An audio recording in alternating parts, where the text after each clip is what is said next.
Rise up, show up, do what you came to do. Do it right, do it well. That's the standard we pursue. Boss conversations, let's go. Hello, my name is Kyle, and welcome to Boss Conversations, where we interview different entrepreneurs in different sectors. And I am so excited to have Charmaine Stevens. How are you today? Hello, I'm doing great. I am super excited to be here. Awesome. So I actually have a quick story about you. So some people know, some people don't know, but I actually took over a group on Facebook for businesses that's looking to get more promotions or notoriety or just different tips and everything.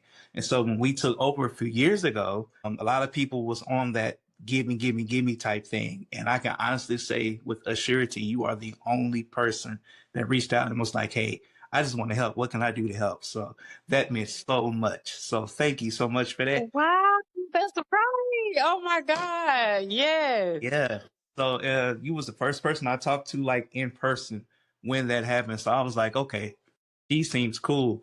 And so when we became friends on social media, I was like, oh no, she's a worker. She's serious. I like that. I'm with it. I'm with it all. So once again, thank you so much for doing this. I really appreciate it. Absolutely. It's an honor. I often tell people all the time, you can't always be in a position of receiving. You have to be in position to give of yourself, and God will always bless you. And I've lived on that motto, and that's how I operate my business. So that's me. I'm always going to say, hey, what can I do to help?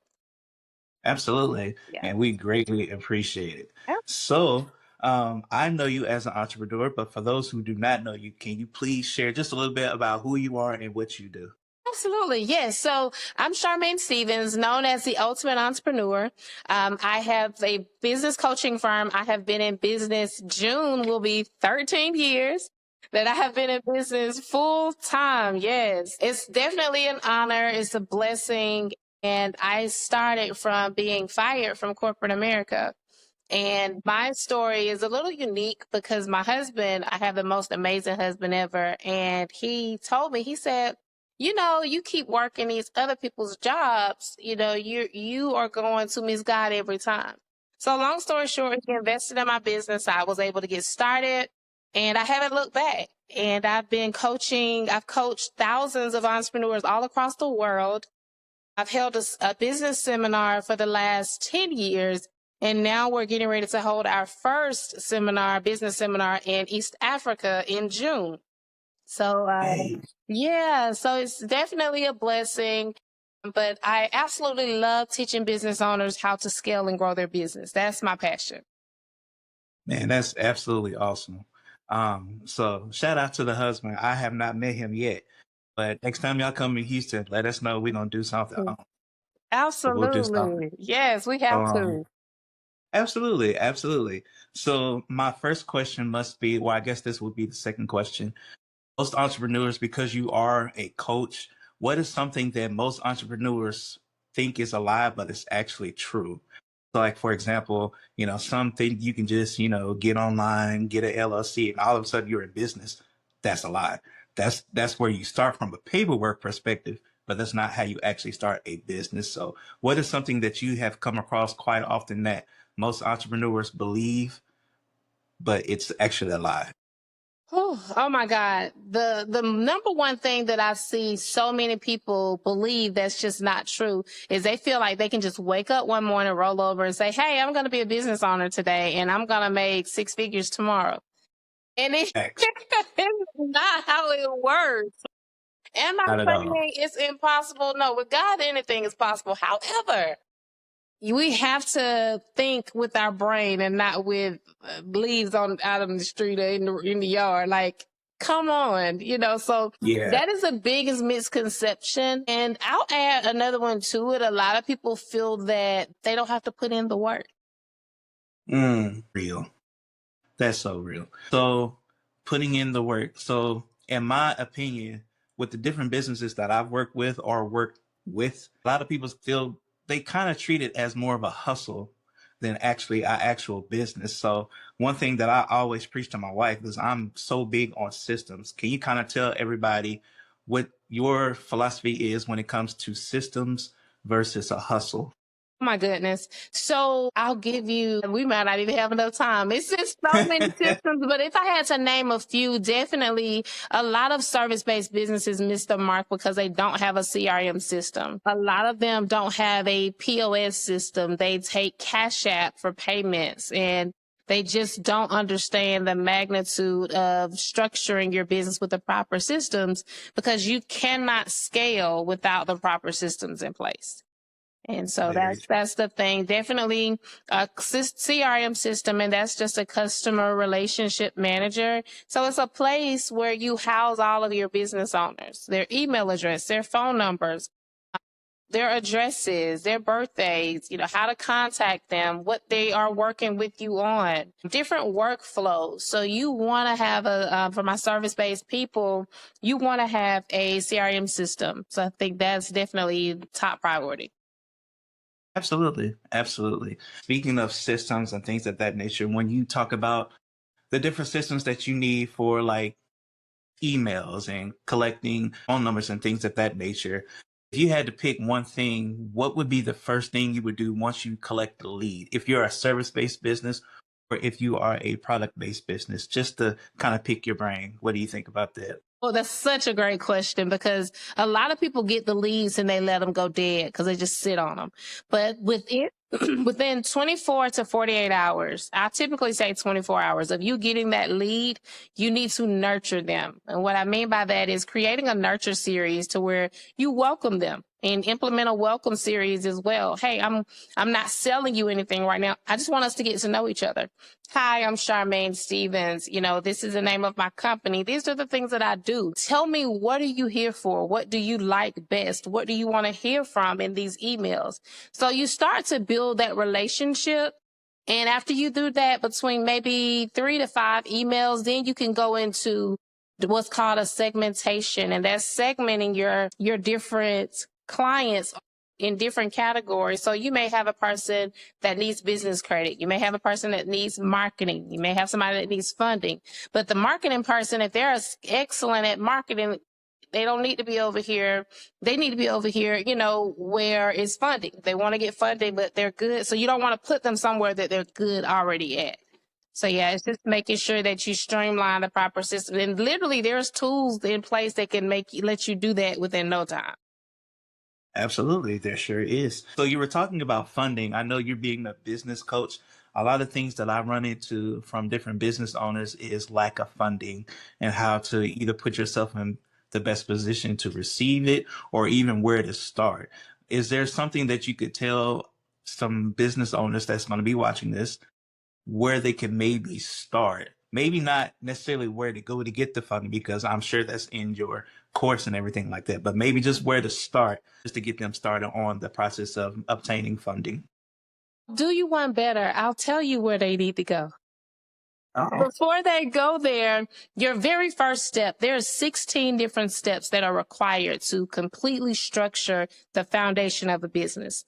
That includes making sure that you have the right NAICS codes in your foundation, making sure that you have an address that's not tied to a home location or residential, but it's a commercially zoned address, making sure you're registered with the state, making sure that everything matches on all platforms, like having a DUNS number, having an EIN number, and then making sure that the address, the phone number, the email, and the website all match across the board. And then once you do that, a lot of people don't realize, but it's very easy to get funding once you're structured.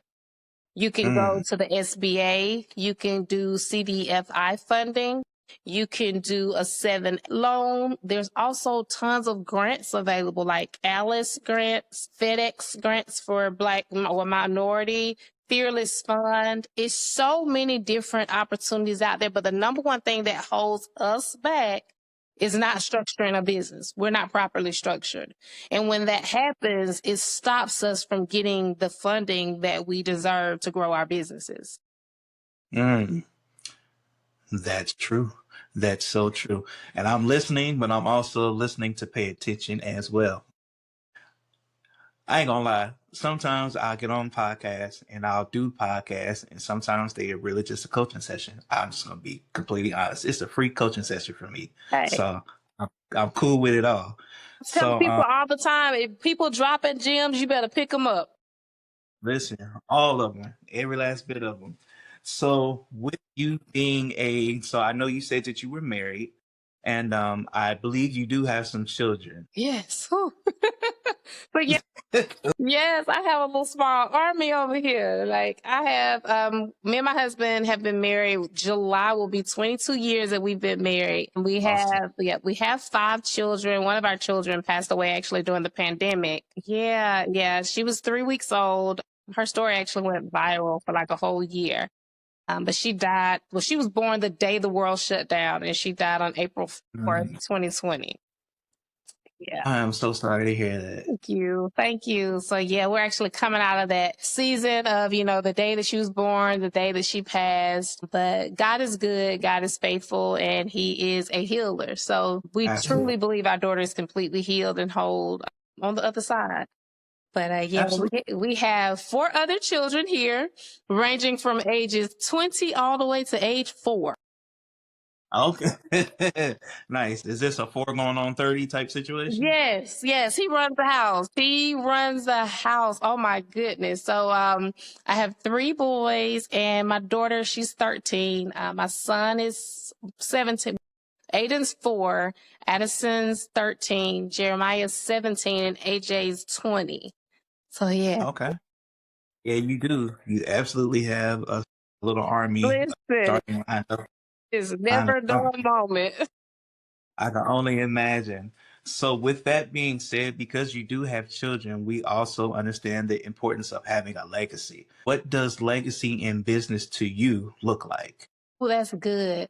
For me, legacy is being able to leave my children something that they can pass on. Mm, And that is purpose. That is having a sustainable business that is operational. So a lot of people think of when they're running their business, they're just running a hustle. But if God forbid something happens to me, there needs to be something in place to where somebody can pick up the torch and still run the operation without me. absolutely. So that's the type of legacy that I want to leave. And then also making sure that they're aware that they have options. Gone are the days of just saying I can go get a good job and that's it. Because in this economy, you never know what you're going to get. You ain't never lied. You are absolutely telling the truth on that one.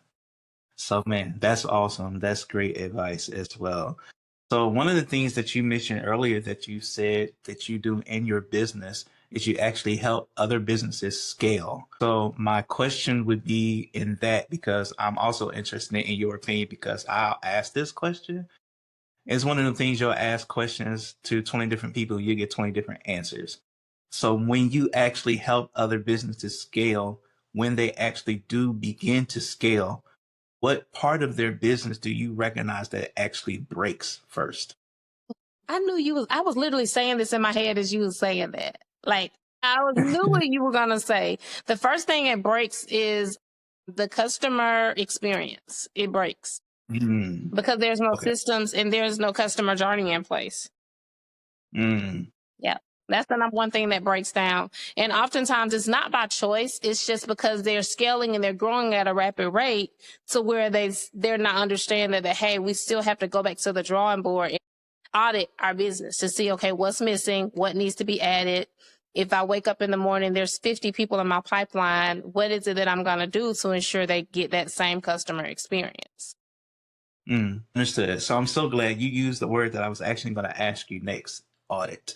A lot of different businesses, I'll say, hey, you need to audit your business. And they'd be like, well, what does audit mean? I'm like, well, you really need to go in and make sure everything is on the up and up, make sure everything is in line, make sure your SOPs are intact and everything of that nature.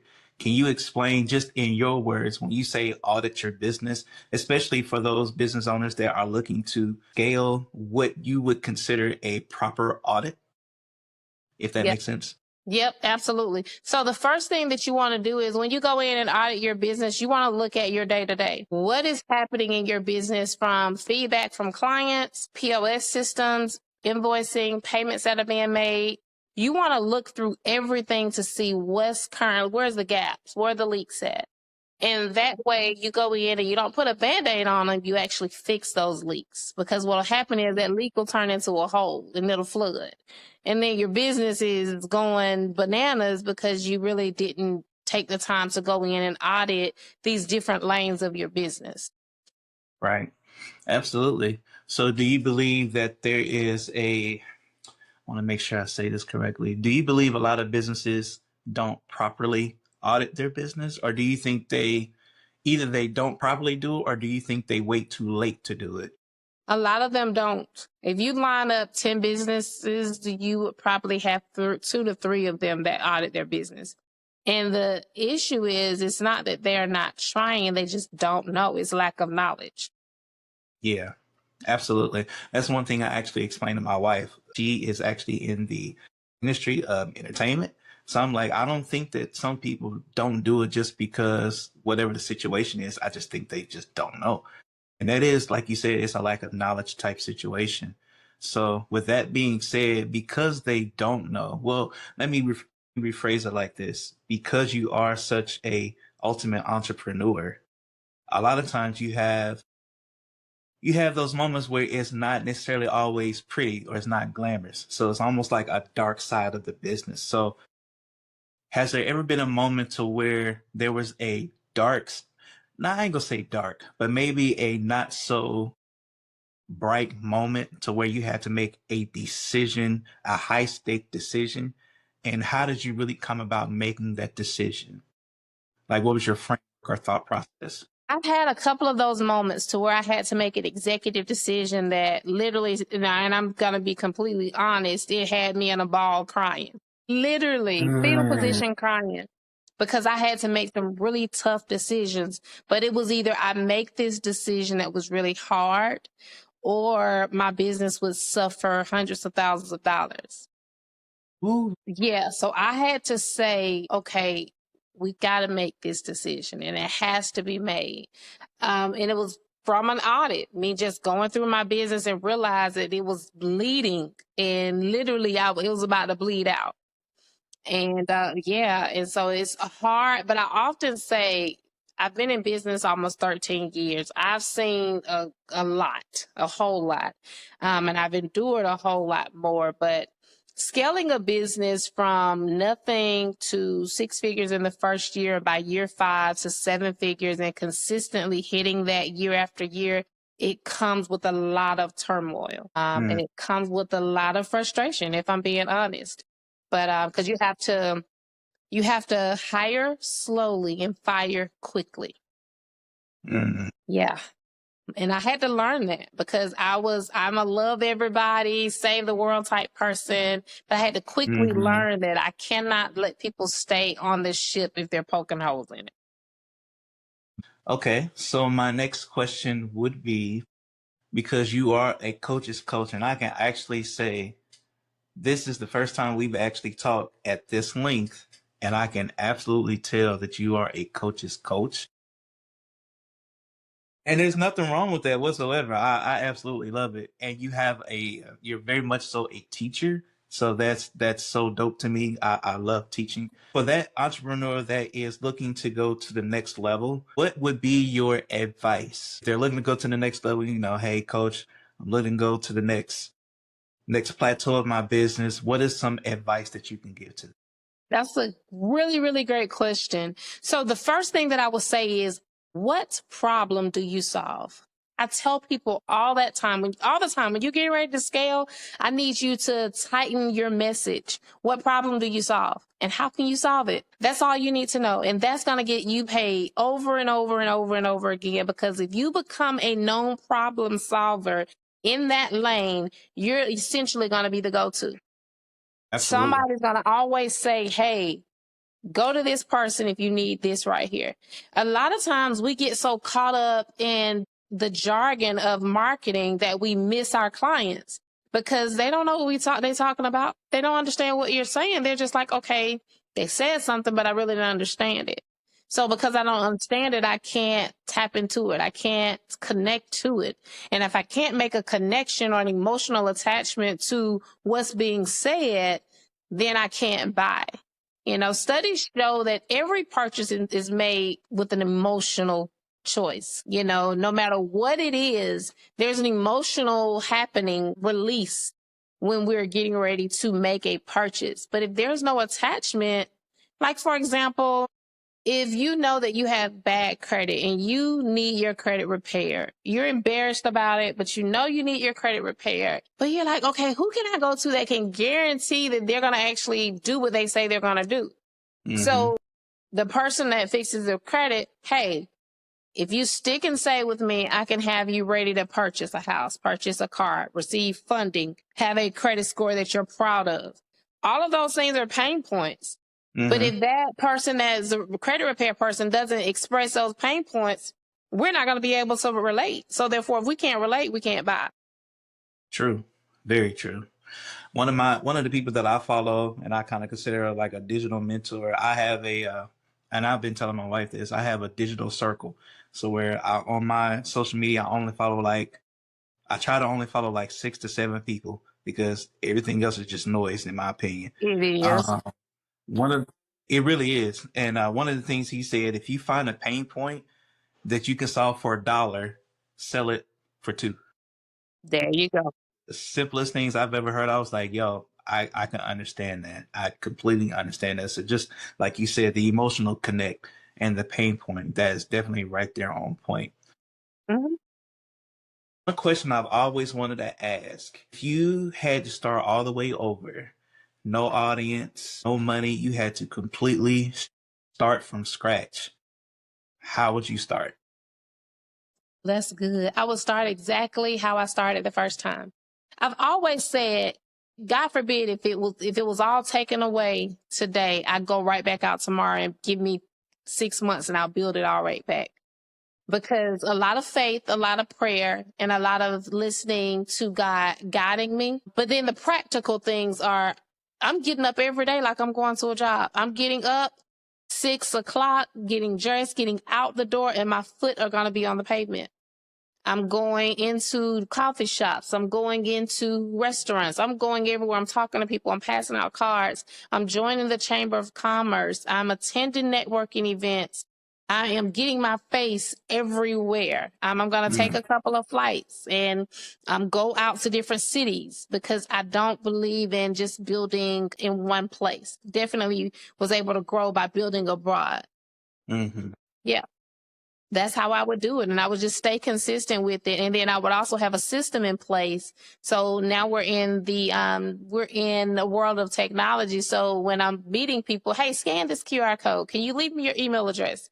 I just want to make sure I get some information to you. I want to make sure I follow up with you and be very transparent with the people you're networking with. Absolutely. Absolutely. Yeah. So my last question, and this is a personal question for me anyway. So I heard you say that you're actually from Georgia. So originally we are from Missouri. Me and my wife are from Missouri. We moved to Texas maybe about 3 years ago. Well, 4 years ago now. And my question to you would be, and I'm trying to word this correctly because I know you're a believer just based off some of the answers that you received or that you said. They say that you're never recognized in your own home. Do you feel like you have received better success outside of where you started originally? 100% yes. Okay. 100% yes. And I'm going to tell you why. Now, I don't take for granted my hometown. They were definitely pivotal in my growing. But what I noticed was that my hometown realized that I was growing at a rapid rate. Mm-hmm. And a lot of times, anytime you grow beyond someone's comfort zone of you, then you have to be subjected to their thoughts and opinions of how far you should go. So in that instance, you have to make a decision to say, am I going to stay here and let my business die out? Or am I going to go ahead and go out and do what thus said the Lord and go feed the masses? Yeah. Drop mic. It's a hard process because I even noticed it and God had told me to leave. And what I noticed, I started seeing a decline in my income and I'm like, what is this? And yeah, obedience is better than sacrifice, because at that point, God started drying things up, because he said, I told you, you were no longer accepted in your hometown. You're no longer supposed to be there. You've outgrown the thoughts, the opinions, the mindset, all of that. And now when I go back home, it's like a parade. It's, it's excitement. It's all the things. But what I had to understand was I had to leave, so the comfortable state would be removed. And now you can understand who I really am. Absolutely. Absolutely. And I love it. When we left Missouri, I think we left, I don't think we could have picked a better time. We left in March of 2022. And I'm pretty sure, and I tell my wife and I tell my family this, if we had not have left when we did, we probably would have stayed there. And I probably would have never moved back or moved anywhere. And so everything, like you said, everything you said was so on point. It was so on point, and it's so true. Thank you so much, Miss Charmaine. You have been such a great guest. I really want to tackle so many other things. We're gonna have to do a part 2 on this one, Absolutely. because there's some other questions that I really want to ask, but I'm going to respect your time. But please, everybody, like, share, comment on this podcast. This was such a good podcast, and I really enjoyed myself. I really enjoyed the conversation with Coach Stevens. One day I'm gonna put this out there. I don't know if he does or not, but I'm gonna have to interview your husband too. He does.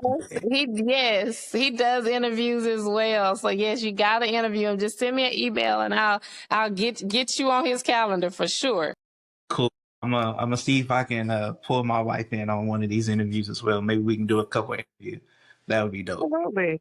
That would be fun. Well, thank you all for watching this Boss Conversation podcast. We will see you on next time. Until then, please do business and do business. We are the nation's most exciting brand of basketball. I say this, and it's our hashtag, but I say it every time I speak, that we're like no other. Do you think the ABA's first team could take on the G League's first team and win the game? Rise up, show up, do what you came to do. Do it right, do it well. That's the standard we pursue. Boss Conversations, let's go. What's good, everybody? This is your boy, Kyle Verne, and welcome to another episode of Boss Conversations. I have with me here somebody I've been knowing for a long time, and quite honestly, it's very possible he may have known me before I fully knew myself. He is the ABA, which is the American Basketball Association president. He is a close friend of our family. He is Mr. Damon Cannon. Brother, what's going on with you? Hey, brother, how you doing? I am doing well, sir. I'm doing well. Awesome. So, man, we've come a long way. I don't know how we got here, but we here anyhow. Yes, sir. Please tell me who you are, what you do, and we'll start from there. So I have about 17 jobs. The job that's top of mind tonight is I'm the president of the American Basketball Association, and I still operate 3 teams in the ABA: the St. Louis Spirits of St. Louis, Missouri, the Missouri Capitals I'm repping tonight, and they're from Columbia, Missouri, and then the River City Gamblers out of Belleville, Illinois. And then, of course, we have our women's ABA team, the Midwest Sound in St. Louis, Missouri. So I'm busy. I got a lot going on. Yeah. So I'm actually shocked that we made it. So Yes. it is what it is, but I definitely do appreciate the time. So if you don't mind, kind of tell me, or tell us rather, how you even got into the ABA business. Well, as you know, I was a football guy. And, my life love was football. I love all sports. The one sport that I never played was organized basketball. But I've always been a fan of basketball. And my heart's desire was to create opportunities for people in minor league sports, Mm, not amateur sports, not AAU, but recognizing that we weren't necessarily the NBA. So what do we do for the people who needed an opportunity, that were talented, that there's just limited platform available for them to compete at a high level? And I went out searching and found the ABA website, reached out to Mr. Newman. 5 minutes later, he called me back and was excited about how much he wanted to have a team back in St. Louis. Days later, I was at the league meeting, and he didn't know that I had secretly been at a league meeting before.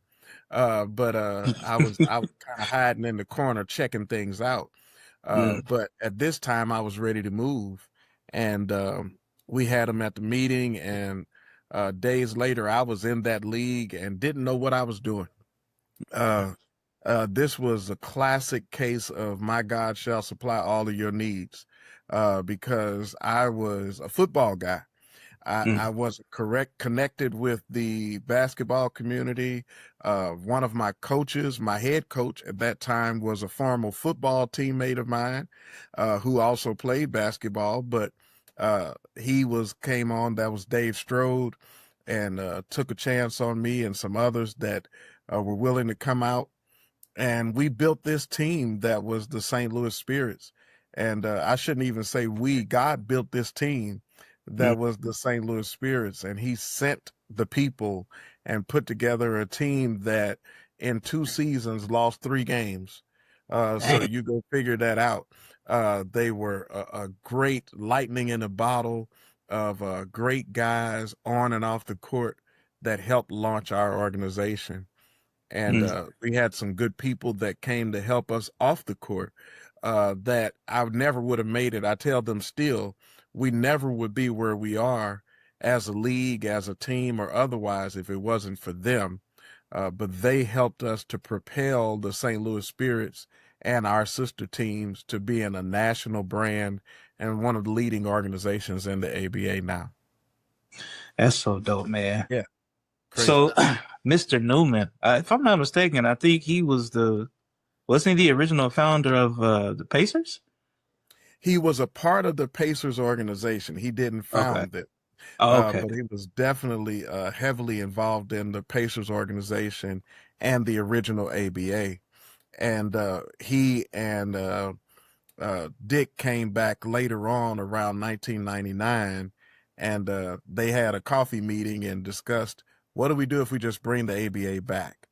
And Mm, they got the licensing agreement from the NBA and launched the ABA in 2000 with 8 teams.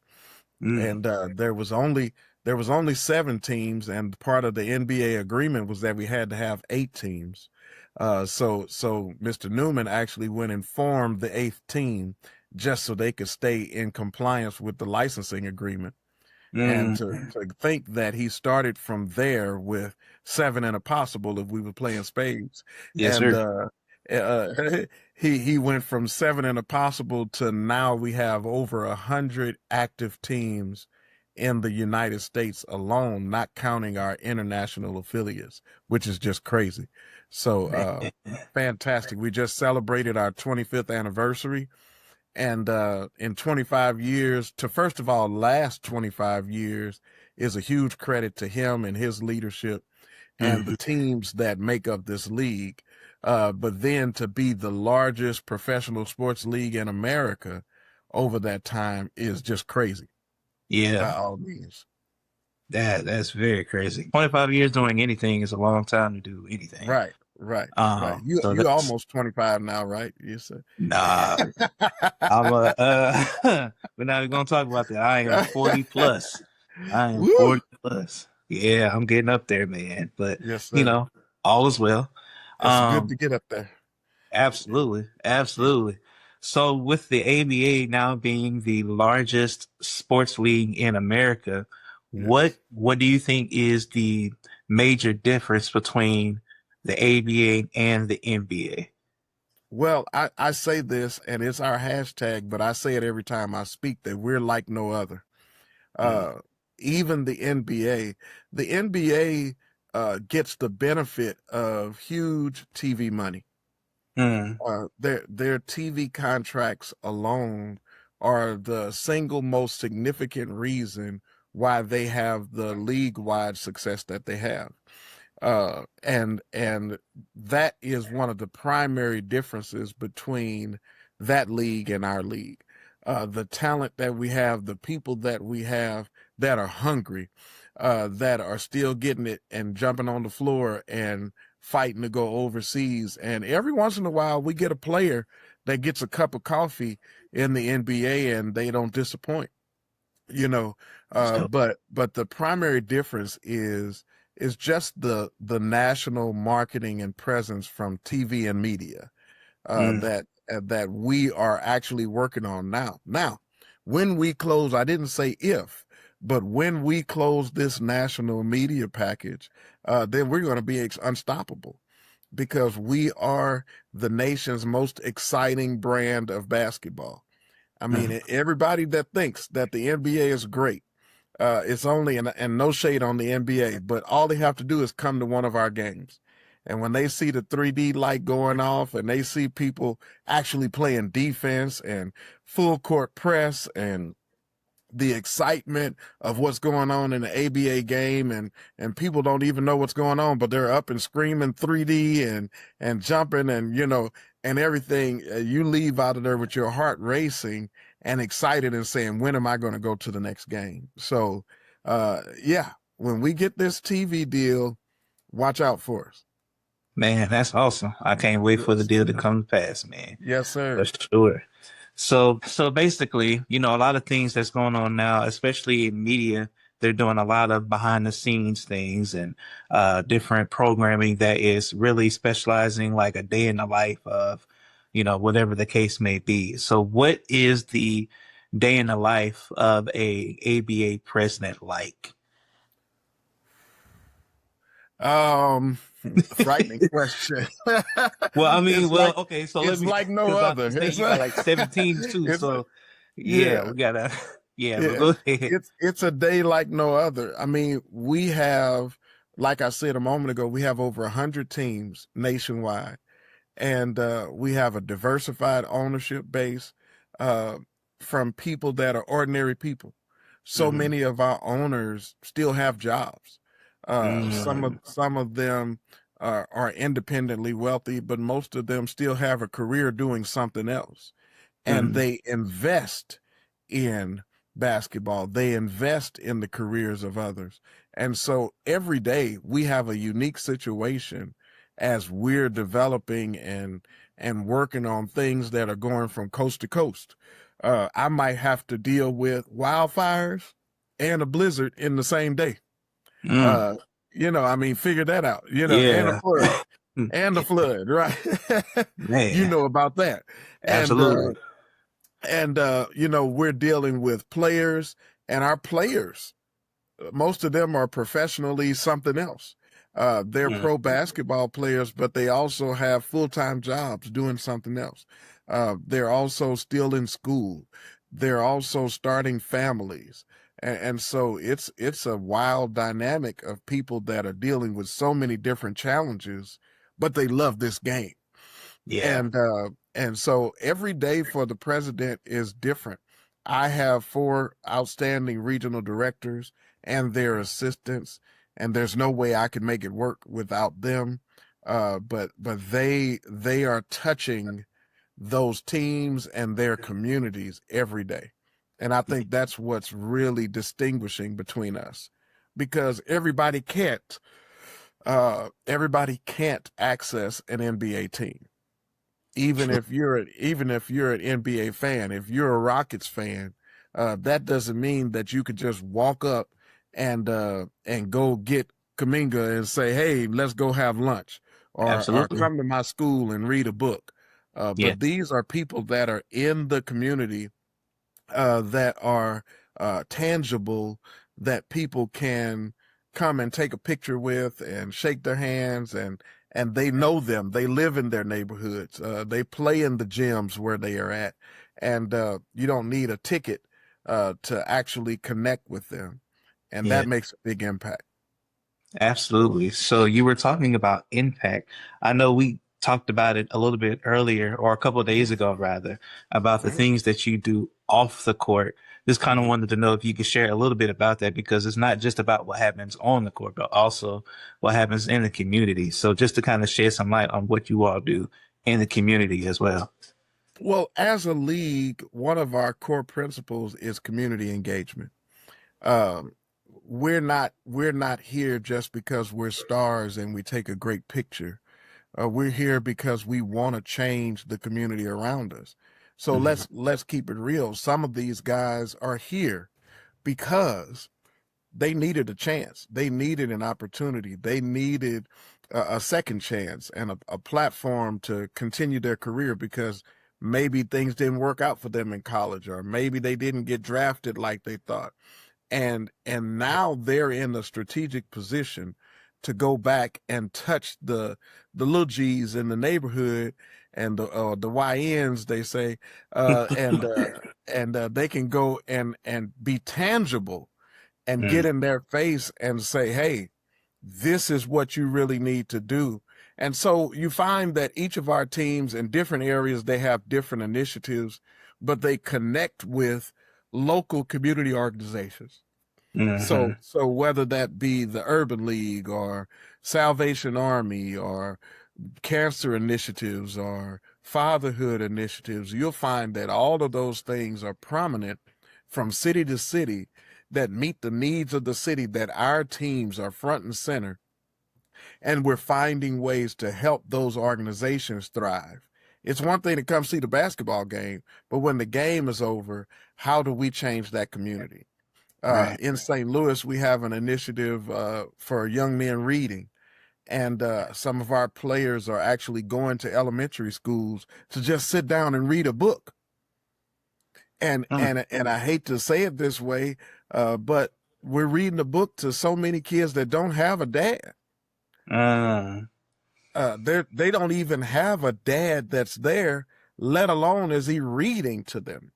mm, And so the presence of a young man who happens to be a basketball star taking the time out to come to your school and sit down and say, I do not eat green eggs and ham, is life changing for so many of those kids. And even my daughter is a fan of our league, of course. And it's funny because I pick on her because I say, who's your favorite team? And she says her favorite team is the Indiana Lions. And I remind her, I said, you do know I don't own the Indiana Lions, right? We come around and she said, who do you play this week? I said, we play the Lions. She said, oh, y'all gonna lose. I was like, it's Oh not good man. if we lose, you know, but she is a fan of a team that's 300 miles away, Mm, because even though they're 300 miles away, when they come to St. Louis or when we go to Indianapolis, they're tangible. She knows them. mhm, She can point them out, and if this person is playing, y'all not gonna win, and all of that, and that's just huge. That makes the biggest difference mhm. for our community and for the young people that are coming along behind us. Man, yeah, Yeah, we're gonna have to work on that for a little bit though. That's yeah. I mean, got to straighten her out. I don't know. yeah, that's a cold world, man. Yeah, yeah. But it is what it is. So as you were talking about the challenges, well, not even the Mhm. challenges, but you were talking about one of the biggest things that differentiate you from the NBA, as far as the ABA from the ABA, is the national media presence. Is that the biggest challenge, or is there any other challenges that you all face currently as a league? As a league, I'll say, yeah, that's the biggest one. Okay. Uh, our owners, and maybe a little bit on the league, but our owners really need the financial support that goes along with it, of national sponsorships and endorsements and the merchandise and those deals, because it allows them to be more competitive with in the marketplace. On the Hmm. court, no big deal. But to just the branding and the identity and the reach that goes along with saying Nike is the official uniform supplier of the St. Louis Spirits, and you can walk into your Dick's Sporting Goods or what have you, and pick up your St. Louis Spirits gear. So that's probably next level for our local teams, Mm. along with the presence of that national media, is the national merchandising and partnerships. So any Gotcha. national partners out there, you get in touch with me because we're ready to launch your brand until the millennium too. So let's go. Hey, hey, and it's like that. It's like Yes. that. So, speaking of different opportunities for the different owners of the ABA or owners of the teams in the ABA, what other opportunities do this actually present to the players that's actually in the league as well? Well, we give our players first of all and foremost a real opportunity to compete on a national level at a high level of competition. Mm, uh, to know that you can travel from Houston to Michigan to New York to California and everywhere in between, and find the best talent at our level competing in one league is mm, huge. true. And with our structure, our stats, our promotions department that identifies those top players, and it gives them a real platform to say, look, this is me playing against top competition, not just the guy that's looks like me and you in the YMCA. Of course they look good, but when they're playing against top talent, and they're doing it week to week, and they're able to showcase who they are, that's one of the best things that we do. And as a result of that, we launch people into other highly paid contracts, whether that be an NBA, G League, or whether that be overseas into some other opportunities or even some local leagues here. We Hmm. create that opportunity for them with what we do week to week. And so that's the biggest impact that we have on the lives of the players. The second one is probably more substantial because some of our players, if they didn't have basketball, they'd be doing something else. And the something else is not always good. True. Uh, and so we give them an alternative outlet where they can come in and play and get that energy off rather than be in the streets, rather than be in jail, rather than do some of the other things that may happen. And that's just a reality for some of our players, is that if they didn't have this place where they could be constructive, that they might go and get involved in some other destructive behaviors. So those are Mm, our top two things. man, and those are great things to really build upon. So, that's awesome that you all do provide that place for them to be able to express themselves outside of doing something that they should not be doing. And that's so Absolutely. important. That's so important. So tell me about the fan experience of the ABA, because I know you were mentioning like the 3D ball, and I went to a few of them, went to a few games down here, here in Houston, and it was like I ain't gonna lie, I didn't know what to expect. Right. But when we walked in, me and my wife went, and I was like, man, this game is it's kind of tense in here. But I love Yes. it. I'm a Yes. ball fan, so I was like, yo, this is kind of tense. I like it. So Yes. just kind of It's like expressed, or yeah, go ahead. it's like playing your high school rival every week. Yeah, I mean, when you get in there, depending on where you are, you're going to see people from across the state or across the region that are rivals that you may have won or lost against last game or last year, and it gets intense. Professional, but intense. Uh, and hmm, they constantly are in high scoring games. I mean, there's nothing for us to score 150 points a game. yeah, That's like an average ABA game. Yeah. And the misleading part is that they think, oh, they're not playing defense. Actually, it's the opposite. They're playing crazy defense, and they're scoring a lot off of turnovers and the high energy of the game. I mean, we're in games, and it's the fourth period, and 2 minutes left in the game, and a team is down 12, and we're saying, that's still not enough. It's not Yeah. enough. Yeah. And they lose games in that time. And we Yeah. just came back from our championship weekend, and in the championship game, I mean, you had a outstanding Buffalo team that's been dominant. We're not talking about anybody that's a flake. They've been dominant all year, and the game just got away from them in the last minute. Yeah. And with seconds left, literally seconds left, I think the Austin team took the lead, and they got a chance for the last shot, but that was it. Yeah. And that's not an epic game. That's normal for us. Yeah. The And epic I ain't game gonna is lie. when they make the shots. Yeah, I was a little not disappointed. I was like, okay, because I couldn't watch the game live. And Uh-huh. I was telling my wife, I was like, man, I think Buffalo gonna take it. Yeah. So I was following your page, and I was like, wait a minute, he said Austin won. Oh, wait a Right. minute, what But all happened? day long, Buffalo's leading. Buffalo's Buffalo was leading. leading, Buffalo's yeah, leading. Yeah, Buffalo's leading by 10. Buffalo's leading by double digits. And then you lose. I mean, and that's an yeah, ABA game. man, That's an ABA game. yeah. They are very good. They are very exciting and very. I say the word tense, but that's the only way I can think of at this moment because it's Yeah, really it's really deep.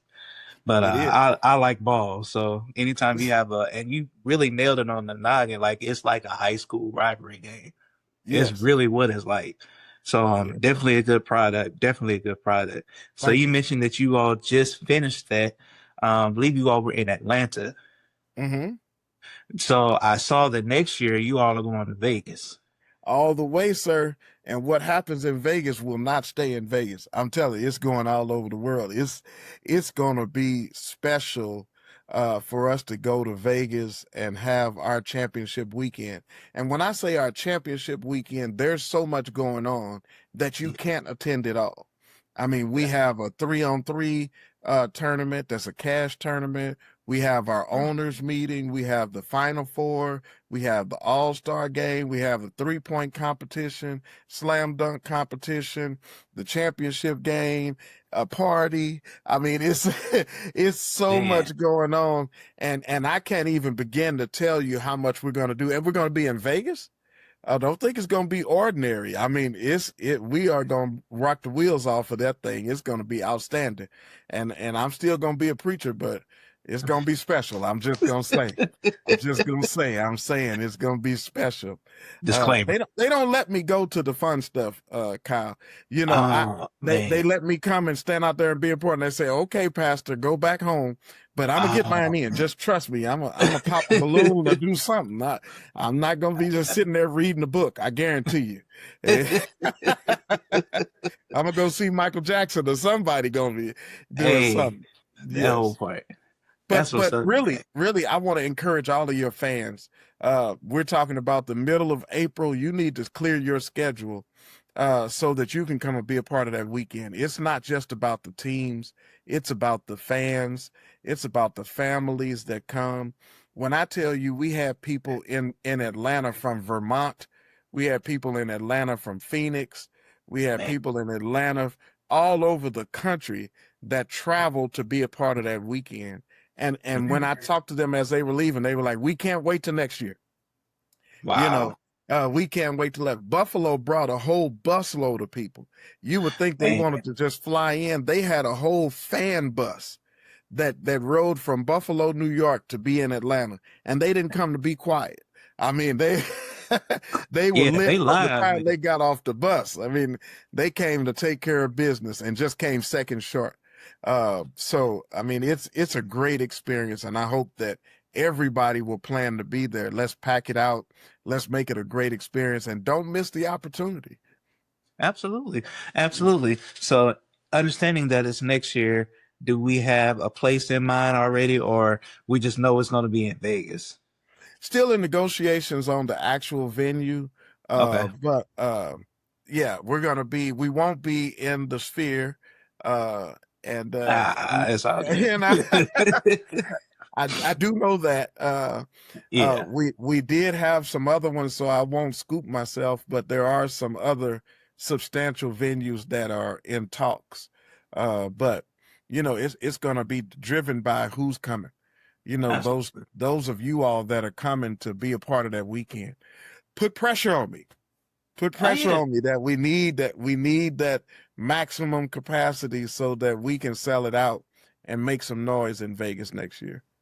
man, that's awesome. I'm kind of glad you're not going to be at the Sphere. I was watching a podcast not too long ago where the president of the UFC, he was talking about the Sphere, and he was like, "Yeah, I might not do that one again." So I was like, and I know they got it. I know they got it. But It's kind of yeah, weird. Yeah, yeah, it yeah. is It's a what it lot. is. It's a But lot. yeah, man. So I think my next question would be, and it's a petty question, but it's just an honest question. Um, with the ABA and the Stars, and like I said, I've been to a few games down here, and Hmm. really good ball players in the league. And I know you all have an all-star team or a first team and things of that nature. Do you think, and I know this is a biased question, I already know the answer, but I have to Hmm. ask it.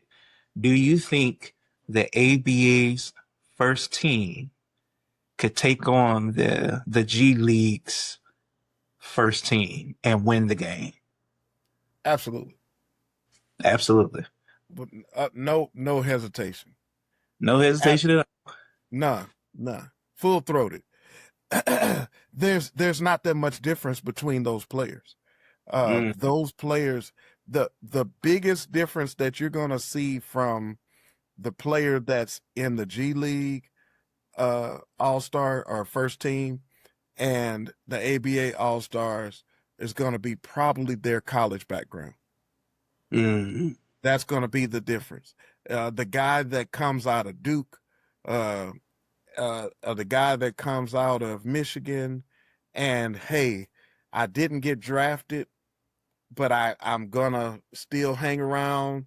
That's the guy that the G League picks up because they're those guys. right. But and I know that there are some guys that come out of SEMO and Yeah. some guys that come out of Middle Tennessee Yeah. that don't get the same type of shine that those big schools get that will bust your head Yes. and they're hungry Yeah. or even from some other mid-major schools and they're hungry and determined and they have something to prove because they don't believe the hype Yeah. and so they're coming in there with a chip on their shoulder and nothing to lose. And our guys are going to show up in that situation every time. I accept the challenge on behalf. I officially accept the challenge anytime that the G League want to lace up against us and make that happen. I will make it happen. Let's get it. Uh, you Hey, heard it you here know I'm gonna first. clip this up. Yeah. You know You I'm gonna heard it clip here this up. first. We want the smoke. We want the smoke. And I guarantee you, no shade, but seriously, I Absolutely. guarantee you that our guys are going to show up in that moment. And it's no given that nobody should think that our guys aren't going to be competitive on a high level on that stage. Man, yeah. You already know I'm clipping that up. I'm Go for it, bro. absolutely gonna clip it up. Go for it. So Yes. My but name yeah, is Darren man. Cannon. I approve of this message. Amen. There it is. Now I that's how do. you sign it off right there. Yes, yes, Man, that's yes. awesome. Well, man, I appreciate this time, man. I appreciate you taking the time from being the president and owner of 3 or 4 teams, and then the president of the actual league to take, some time out of your busy schedule to do this podcast interview with me. Truly a blessing. Truly appreciate it. Definitely won't be our last time talking. That's for Good. sure. Very excited about what the league is going to be doing here in the near future. Um, any closing thoughts? This is who we are. This is who we are. We're like no other. we are the ABA. And it's because of who we are that we have time for every podcast, for every webcast, for every personal interview that you have, or even just to take a quick shot for the gram. We're here for that. We're here to be what you need us to be in your community. And I encourage you to follow the ABA all across this country, whether you're in Houston or wherever you are across the country, or you got a cousin in Mississippi. Make sure that you are following the ABA. There's probably a team in your area. And if you would go to realabaleague.com, realabaleague.com, or follow us on the socials at Real ABA League. We are there. We really treasure and appreciate you. We do this for you, for your city, for your town, for the league, for each other. And we're in this. There's no one like us nowhere. We're like no other. We are the ABA. Thanks for having us. And I'm looking forward to next time. Man, absolutely, man. Can we Until get next you time. locked in? Can we get you confirmed? You're going to be broadcasting live from Championship Weekend in Vegas. Can we get a lock on that? You know what? I tell you what, you bring me and my wife out there, I got you. All right. You heard it here. That's 2 scoops in one podcast. I'm telling you. You bring us out there, I got you. All right. We're gonna make it happen. I'm causing all type of stuff when I get out there too. So I'm always with the shenanigans. So I love it. Yes, sir. I love it. So Let's but make it yeah. happen. Yeah, man. Thank you everybody for joining us. This has been Boss Conversations. As I always say, always do business, but always do business well. Until next time, I'll see y'all later. A lot of people think because you own your own business, you're rich. Well, it's said that the employees are your most valuable asset. That's what it's said, but oftentimes it gets ignored. A picture's worth 1,000 words, and a video is worth 1,000,000. Do you think it's that corporations honestly don't care, or do you think they just don't know? Rise up, show up, do what you came to do. Do it right, do it well. That's the standard we pursue. Boss Conversations, let's go. What's good, everyone? Welcome back to another podcast of Boss Conversations, another episode, I should say, of Boss Conversations. And I have a very special guest with me. He hails from originally Tulsa, if I'm not mistaken. But now he is in Texas, San Antonio, Texas, which at the time of this recording, they're having a pretty good year as far as the NBA is concerned. But he is, most importantly, my brother-in-law. Ladies and gentlemen, William Jackson. What's going on with you, man? What's going on, brother? Man, it's good to see you. Man, it's good to see you too. I'm very happy to be doing this conversation with you. When I told my wife I wanted to bring this back, I was like, yo, I'm going to try to ask William. I'm going to try my best not to call you your nickname out here.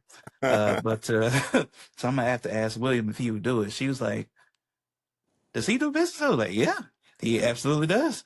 And so for those who do not know who you are, please tell them who you are.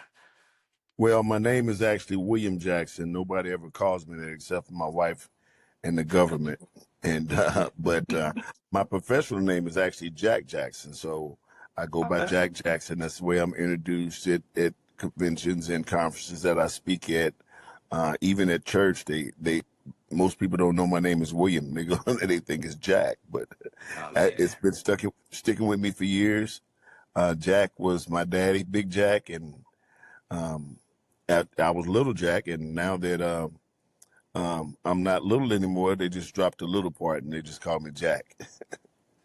Oh man, okay. Well, that's one way to look at it. I never knew. I think I call him Pop Jackson my whole life. I never knew his name. I just, as soon as I knew him, he was like, yeah, it's called me Pop Jackson. I was like, oh, okay. Yeah. Well, actually, I'm William Jackson Jr., so I'm a junior. Oh, okay. Mhm. Gotcha. That's cool. So the business that you have, Zion Safety and Consulting, tell me a little bit about it. What is that business? Well, I used to work for Johnson Controls, and also I worked at the Toyota facility here in San Antonio. What happened was we fell in love with San Antonio when I transferred down here from Missouri. We fell in love with San Antonio and we decided to stay. I was working at the Toyota facility. My contract was up, so I signed a non-compete, and which means I couldn't go to work directly for Toyota for 1 year. So I was just going to consult for 1 year, so just to make ends meet. And turned out that the consulting career took off. I mean, it skyrocketed. In 2007, I started March 15th, 2007. I have been to 46 of the 50 states. I've been to the Virgin Islands, and I've been to 9 different countries outside of North America. So in the nearly 20-year career that I've had, I have seen a lot. Seen a lot. I go to industries. I go to manufacturing facilities, hospitals, power plants. I've been all over. Man, that's so dope. I think the funny story that I have with you specifically is we were in St. Louis at the time, and Mm-hmm. I couldn't tell you why we were in St. Louis. I think we were in St. Louis. But you was like, "Hey, Kyle, come with me to the golf course." I was Yeah. like, "Golf course, all right." So I asked my brother Rodney. I was like, "Why you want me to go to the golf course?" He's like, "Just go." I was like, "Okay, cool." And so Mm-hmm. when we got on the golf course, you was like, "Kyle, you should really get comfortable on the golf course because that's where a lot of business deals are made." And I was Exactly. like, "Okay, cool." So when I got done, it was hot as the deal that day. Oh And yeah. so when I got done, I went back to Tawana, your youngest sister, and I was like, "What the heck does he do?" And that's when I was like, "Oh, so he is a legitimate businessman." And then Yes. even further in that conversation, I remember it vividly. You said, "Ain't you supposed to be going to Vegas?" And I said, "Yeah." And you was like, "When?" I was like, "I gave you the date." He was like, "Oh, I'll be there for another date. I was just gonna stay out there and see what you was doing." I was like, "What does he do?" And so, just to kind of give context on how I actually even found out that you were actually in business like that, I had no idea that you had did consulting work on that level before that moment. And Yes. so, how did you even get into the business of consulting? Like, I understand you just told us about the Toyota and Mm-hmm. the things, how you transitioned from that, but consulting is a very, very interesting business. Mm-hmm. And just looking to see how you actually got into all of that. Well, my background, my educational background is in mechanical technology. However, I've never held a job that required me to have a degree in mechanical technology. Mm, So I got into the world of safety through a process of osmosis. At Johnson Controls, the safety person left, and the job still had to be done. Were having a hiring freeze, so they wouldn't hire a safety director. I stayed with the company and transferred over to safety because I was intrigued by it. And so I was asked in 2004 if I'd be interested in coming to San Antonio to help start a plant with Toyota. And I said, San Antonio, it never crossed my mind, San Antonio.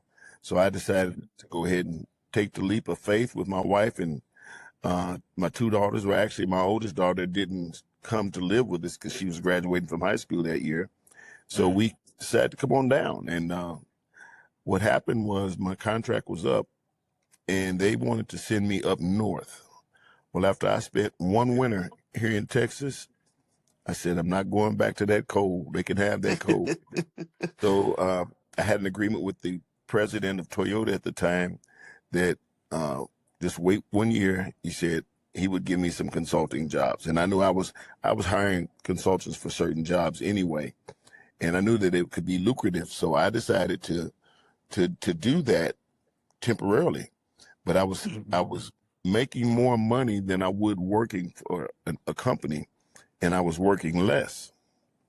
And my mm, consulting came off of my history, my career, and I just consult on safety and security with other companies. And a lot of people think I was just that smart. It wasn't smart. A lot of it had to do with the blessing of God. He gave me a blessing to take that leap of faith. And I can tell you a story. 2 weeks after I decided to leave Johnson Controls, I was unable to retire but I could not collect my pension yet. So I decided I was going to consult. 2 weeks making calls, getting constant no's. No, we don't need any help. No, we don't need any help. 2 weeks, I went to Walmart, and this lady told me she was short 52 cents. She was in front of me at the line. She didn't have 52 cents. She's 52 cents short.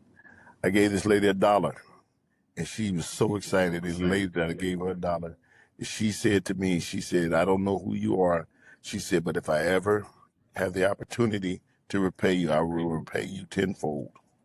Mm. And as a result, I haven't, didn't really even have to call anybody after that. People were calling me. Wow. And it was just, their blessings were just pouring in. Constantly, people were calling me, asking me if I'd come and do some consulting. Then I got into public speaking at the safety conferences, different safety conferences.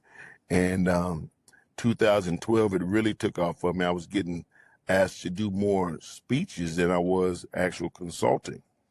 And I went to work with a company called Safe Start. I signed a contract to work with them and deliver their process to industries. And I got into the industry business. And I mean, like I said, needless to say, God definitely opened up a window and poured out a blessing that I did not have room to receive. I went to, like I said, I've been to 46 states. I've been to Hawaii 5 times and got paid to go, different parts of Hawaii. I spent the last year, I spent the month of June in the Virgin Islands working with their power company for a whole month. And that, you talk about taking one for the team. I took one for the team right there. But it has been a fantastic voyage. I had one of the things that I'm honored with. I received last year the Distinguished Service to Safety Award, and they only give it to 5 people in the world. And I was one of the 5 that received it. It took me a while to receive it, but I didn't. That was not my goal when I got into safety. When I got into safety, I just wanted to keep people safe. I was tired of seeing people get hurt. People were losing fingers, and I said, I just want to help. I just want to help these people. Yeah. So in a nutshell, that's where it's at. I'm here today. I'm blessed this week to be working from home. I'm working with a local company here this week, and so I get to stay at home this week and work. I take an average of about 140 flights a year to different parts of the world and different parts of the country. And this week I just get to deal with the San Antonio traffic and come on home and relax and sleep in my bed. Hey, and there's nothing wrong with that. And I guess the most important part of that is I'm sure Alicia is very happy about that. Well, I don't know. So, I don't know if she's happy about it. oh man. She'll ask me if I'm going out on the patio tonight, and I'm like, I don't know. She said, you should go on the patio. She wants to watch something on TV that I don't want to watch. So she's sending me out to the patio to watch TV outside so she can watch American Idol or something like Dancing with the Stars or something that she likes to watch that she knows that I don't like to watch. So she's happy, though. I'm sure she's happy to have me home for this week. Absolutely, absolutely. So that's funny. So safety. I know in 2012, since you started in 2012, but really, Well, my actually, I started in 2007. oh, you started. Oh, okay, I started my business okay. in 2007. 2012 is when I got on the speaking circuit. And the speaking circuit opened up windows for me because after I would go to a conference and speak, now you got people from hundreds of companies at one time. They're coming at me and saying, hey, can you come and consult at my company? So it opened up doors for me to go to different that. Gotcha. So when you started speaking, the doors that it opened up actually provided you even more access to do what you actually do, basically, for as Mm-hmm. far as the consulting and things of that nature.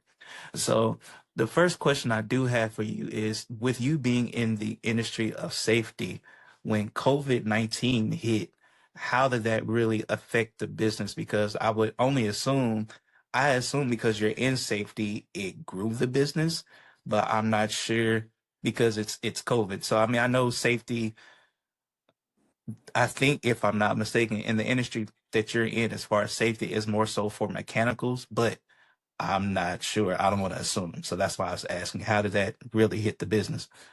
Well, the way that it hit the business for me, that slowed the business for me, a lot of clients were not allowing outside vendors to come in. So Mm, what it forced me to do is learn how to deliver some of the processes that I was delivering virtually.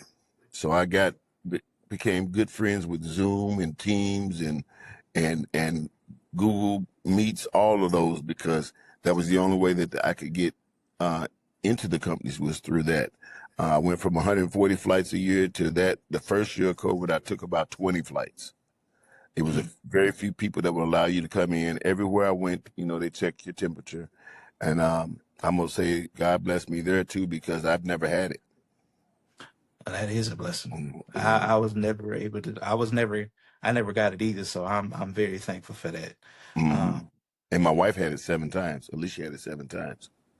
Alicia had it 7 times, Hmm. She's had it 7 times since 2020. and you haven't had it once. No, no. Wow, that's a Mhm. blessing, though. It is. That's a definite blessing.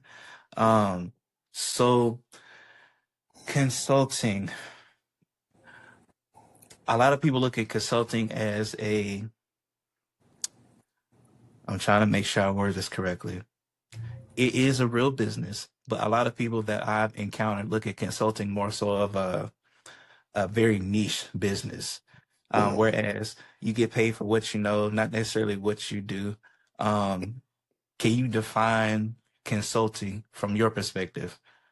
Consulting is basically looking at the problems. I focus more on people problems than I do actual mechanical problems. So, how do we interact with the hazards that we face every single day? The thing of it is, though, Kyle, most people have, when you get hurt, whether it's at home, at work, or on the road, most of the time it's something you were familiar with doing. And I'll give you an Mm, example. It's not that you don't know the rules. You understand the rules, but mm, almost everybody has ran a red light. You didn't run the red light uh, because you didn't know the rule. You ran the red light because your mind was somewhere else or your eyes were somewhere else. So it was the human mm, side of it, and you were probably used to driving. So you were very complacent in that. yeah. You've been cut with a knife, and general rule of thumb, a knife is sharp. You knew the knife was sharp. You've been cut with a razor. You knew the razor was sharp, and it was something you was familiar with doing. The big one that gets me, I get a lot of thing about is that I talk about that hot pot on the stove. Now, generally speaking, the only reason you put a pot on the stove is to heat it up. So Yeah. you knew the pot was hot, but you touched it. And many of us have done it multiple times. So what I try to teach people is to realize how you're thinking when you interact with the hazards. And when people have been around a certain hazard for a long time, they have the tendency to get comfortable with it, take it for granted. And that's one thing you can't do. You can't take the hazards for granted. Mm, very true. Very true. So, dealing with the safety aspect, I do want to kind of transition into the business of it, Hmm. just overall business, because I know you are a business person. Hmm. One of my favorite questions to ask business owners is, what is something that most people believe is true in business that's actually a lie once you get in? S- Probably a lot of people think because you own your own business, you're rich. Now, I'm not poor, but I'm not rich either. But a lot of Yeah. people think you automatically get rich. Consulting is very lucrative if you get in with the right people. And I've been fortunate to get in with a lot of good people that have um, partnered with me to do different things. I get offered to collaborate all the time, often. Mhm. And I don't know. Um, I know that it's because of what I know, but it's also my delivery technique. I don't Mhm. deliver in a lecture format. I deliver in an engaging format, and I want to engage the people that I work with and the people that I'm talking to. I'm not afraid to go down. I got steel toe shoes, safety glasses, and I'll go down there and talk to the people working on the floor, and I'll show people that that's part of the reason why um, they gravitate to me because I talk to them. And what happens in a lot of industries is the upper level people don't talk to the people. So what I the money part is good money, yes, but everybody that's in business and consulting, everybody's not rich. But that's one thing that I found out that was not true. One of the things I found out that was true though is that initially when you go into businesses, people see you as an outsider, and they think in that if you're walking around with the manager, the plant manager, the chief executive officer, they think automatically they're gonna be hesitant at first because they think you've heard the slogan, "I'm with the company, I'm here to help," and so they automatically think you're a corporate guy. And the corporate guys, some of those they get a bad rap too, because they are actually good people. They just need help with dealing with the people. So that's my forte. I like dealing with people. I like talking to people. I ask people questions that force them to think. And when a person gets hurt, most of the time they wasn't thinking about getting hurt. It was unexpected. And your mind was often somewhere else. Gotcha. So I'm so glad you brought up the whole corporate structure because I was in a corporate structure at one point in time, and it does seem like if they bring people in to consult, whether it's for, HR reasons or whatever the case may be, they do come and say the same thing, hey, we are here to help, we're not part of the corporation, but we do help the corporation. And it does sometimes come off as they just they're just another arm of the corporate. And corporations, in my opinion, and this is where I want to get your opinion on, a lot of times they don't look at the numbers, and they look at the numbers, I'm sorry, and they don't look at the people. Exactly. When you say you look at the people, do you believe that the people aspect is more important than the process, Uh, or the, is it the other way around? well, it's said that the employees are your most valuable asset. That's what it's said. But oftentimes it gets ignored. The people get ignored. And particularly, I can recall corporate engineers. My background is in technology, engineers, that type of thing. The engineers would design something on paper that looked good, but they did not consult with the person that actually has to do the work with this new machinery that they designed. And when you force them to use something that they know doesn't work, they become reluctant to accept anything that the corporation throws at them, even if it is actually something that's good for them. So what they could do, and I suggest this every plant I go to, before you design something new, go talk to the people out there on the floor and ask them, will it work? And when I take tours, that's one of the big questions that I ask is I'll go around to somebody working on a piece of machinery and I'll ask them, if I gave you a blank check, how could you make this job safer? And most of them will respond this way. Nobody's ever asked me that before. And I've had people that say, hey, can I get back with you? And I might see him the next day. He said, you still got that blank check? And I'm like, yeah, that's it. And so they've thought about it. Okay. Mm-hmm. And it doesn't cost a thing to ask the question. One of the things I tell management, so I do management training as well and supervisory training. And one of the things that I tell people is that you don't have a single successful relationship that did not have communication. And communication doesn't mean it's two-way. It doesn't mean you just bark orders at somebody. You get their feedback as well. And that has been very positive for me, getting their feedback. I may even ask them a question like, if you were going to get hurt on this job, what would be the most likely way you'd get hurt? And that forces them to think. And the management, when I walk around, I say, you can go around and ask those same type of questions. Building that communication, building that relationship with the employees, I think is huge. And so many corporations, you sit up in the ivory tower and you look down on the citizens below, and you're not really getting their input about what's going on, what's really going on. Mm-hmm. So just to piggyback on that, do you think it's that corporations honestly don't care, or do you think they just don't know? A lot of them don't know. Some of them don't care. but a lot of them don't know. They haven't been trained and they haven't been talked to. A lot of time with the approach that I talk to people with, I like to target the person's heart. If I can target their heart, I get I get more responses from them, better responses from them.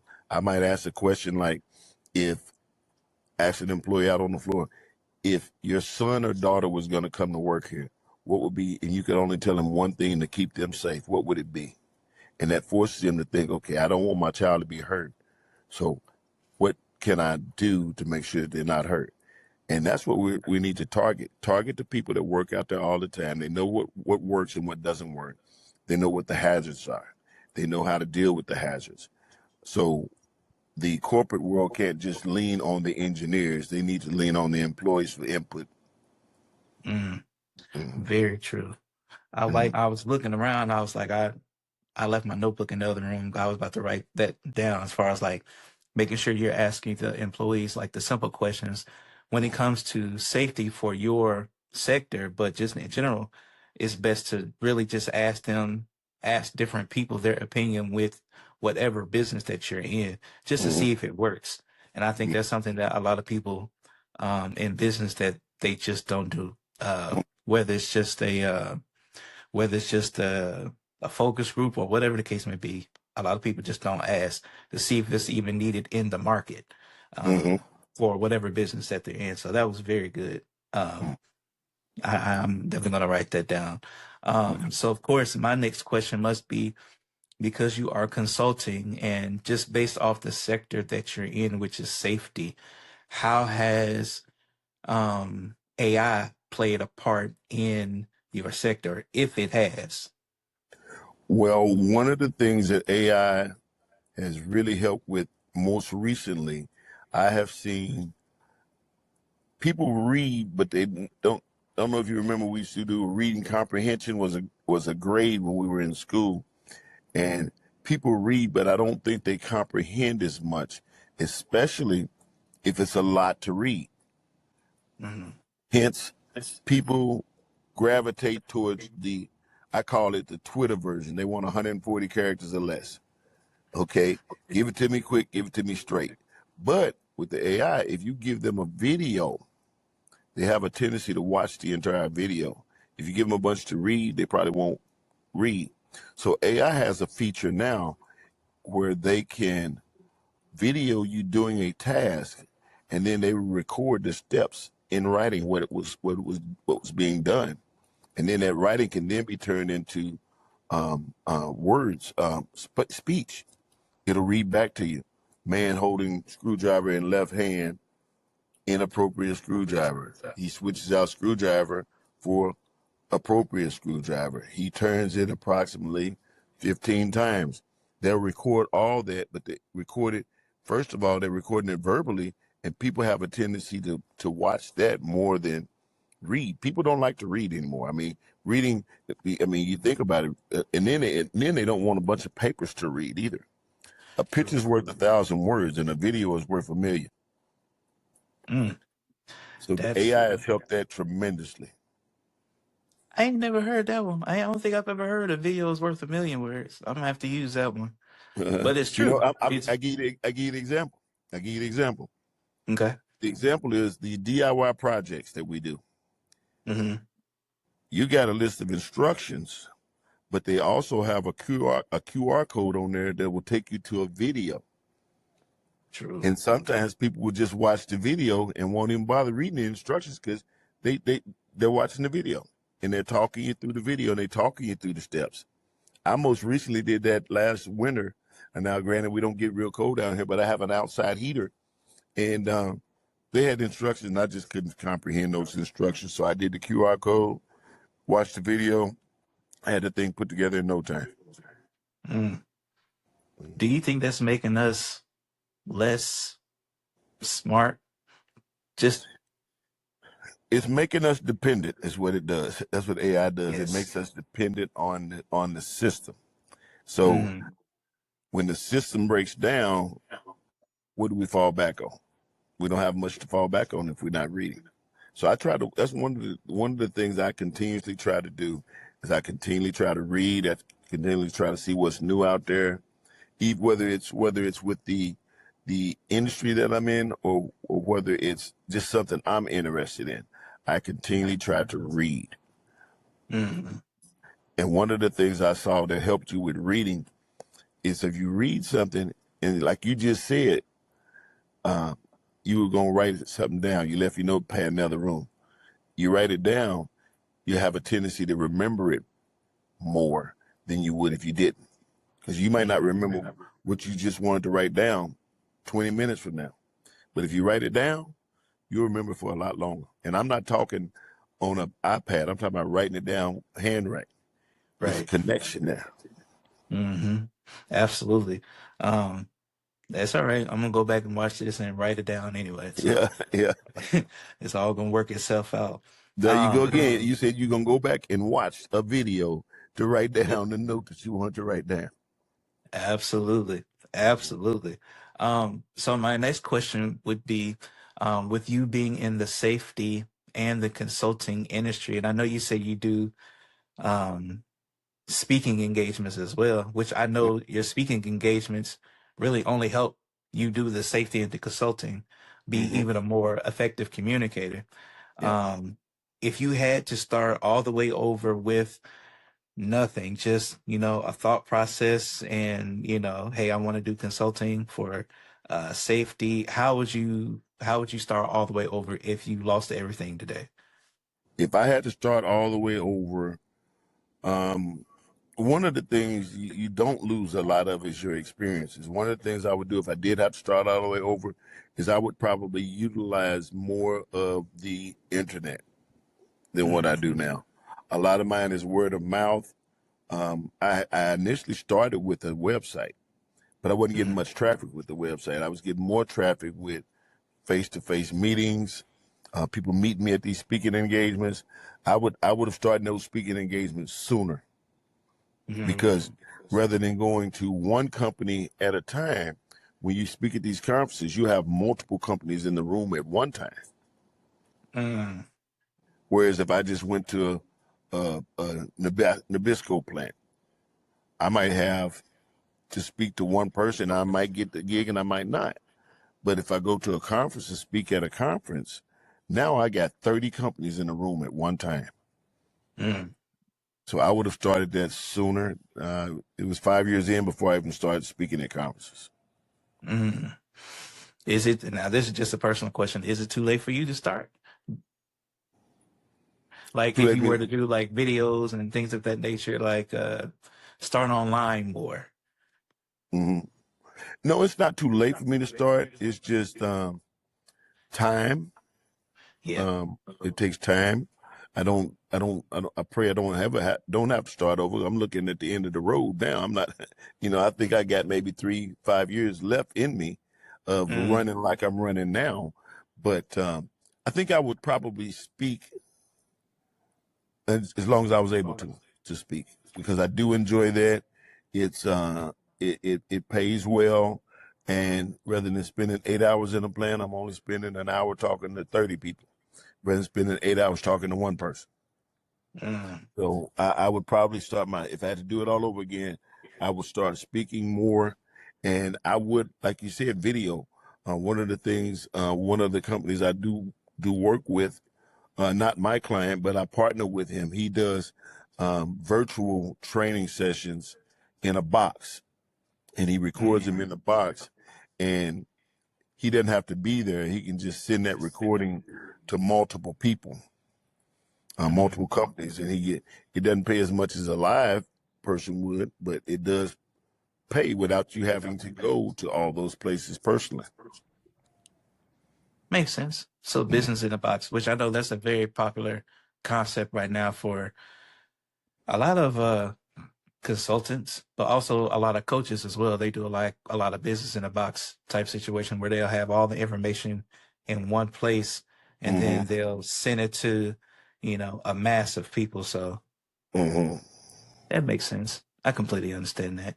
Mm-hmm. Um, what would be the advice for someone who's looking to get started in consulting? Not necessarily just safety, but if they wanted to just get started in consulting for their particular sector if they had the experience to do it, what is some advice that you would tell them when they're The getting first started? the first bit of advice I would tell them is talk to some people that are doing it, Mhm. that have been and are successful at doing it. If you know some that were not successful at doing it, ask them why they feel they were not successful at doing it. But definitely talk to the people that are doing it now. They can give you a heads up on, hey, do this, don't do that. That's actually what I did. I actually started talking to people that were doing it, and I might meet people at some of these conferences, and then I would start talking to them about what they do. And like I said, I get offered not just to come to companies. I got an offer a couple of weeks ago in Atlanta. A guy asked me if I'd be interested in hearing their process and wondered if I could collaborate with them. And they wanted to use me somewhat as an advertising piece for them. Um, and, just business connections are good. Absolutely. Mm, Why is business connections good? I understand why, but mm. in your own words, why do you believe that connection and networking is very important? Because a lot of times you heard the saying, it's not what you know. Sometimes it's who you know. Yeah. And some of the trips I've made abroad was because of who I knew. It wasn't necessarily because of what I knew. Mm, Mm. true. Very true. Well, man, this has been a great interview. Um, I definitely want to do another one Okay. because I know you talk about doing speaking, Mm. like different speaking engagements. Mhm. You know, I'm not gonna put you out there because we talked about it last night, so I'm not gonna put you out there. But Mhm. for those who are interested in knowing more about you, tell them where they can find you, whether it's your social media or your email. Social media on LinkedIn at Jack Jackson. And my email address is zion1_consulting@yahoo.com. Cool, man. Well, man, William Jackson, Jack Jackson, thank you so much for it's been so hard not to call you by your nickname on here. It's But few people call me by my nickname anymore. oh well, well, I'm family, so I feel like Yeah, I yeah. can halfway get away with it. So but man, I really appreciate you taking the time. I know you're very busy with your schedule, and Mhm. so when I reached out and you said that you would do it, I was so excited. So I really appreciate that. And man, that's really it for those who are watching. Thank you all for joining. This has been another successful episode of Boss Conversations. As I always say, do business. Like, you become a one person show. You're building it. The world says. I think that plagued me so much. You're not enough. You're too much. You won't be anything. How do you believe that you're going to be able to protect the purpose and the intent of your content, getting into a industry that is very easily manipulated? Rise up, show up, do what you came to do. Do it right, do it well. That's the standard we pursue. Boss Conversations, let's go. What's good, everyone, and welcome back to Boss Conversations. On this evening, we have a very, very, very special guest. This person is, in my opinion, my favorite girl. But she is also the founder and CEO of Joy Park Studios. Ladies and gentlemen, may I introduce to you Joy Harris-Bird. Hello. Hello. How are you doing on this lovely storming evening? I am great. I'm so excited to be here. Thank you so much for inviting me onto your platform. Not a problem whatsoever. I'm so happy that you decided to come on board. So, once again, you are the founder and CEO of Joy Park Studios here in Houston, Texas. Can you please tell me what is Joy Park Studios to you, and how you actually got started with the company? Yeah, absolutely. So, Joy Park Studios is a media production company. We produce animation, films, and content creation. And I really got started back in 2023 when I started my animated series, California Dream. It was really then that I realized that I love the idea of not just reading my words, but seeing my words played out on screen. And I really had this idea of making a short film. And honestly, from there, it's really just been like one thing after the other. Things have really taken off with the company, and I'm just so excited about everything that's going on at Joy Park. Absolutely. Very exciting times in the company. So I know you just finished production on your new film, Alter. Can you kind of tell us your thought process about that particular film and just some insight about that one? Yeah, absolutely. So Alter is a sci-fi psychological thriller. And I had the idea. So my major in college was criminal justice. And I was really fascinated with the people who worked in the lab, who kind of, helped solve the cases. And you already know Law and Order SVU is my show.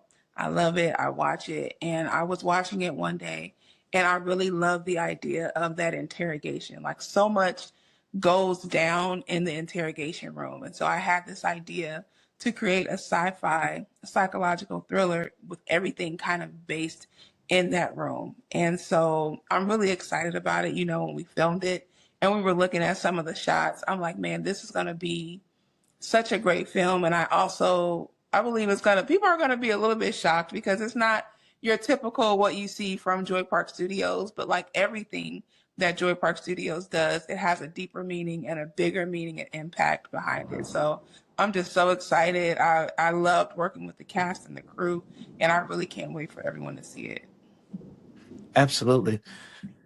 I can't wait for everybody to see it either. I'm very excited about what's about to happen with that particular project. So before Alter, you actually had another film entitled Deliver Us.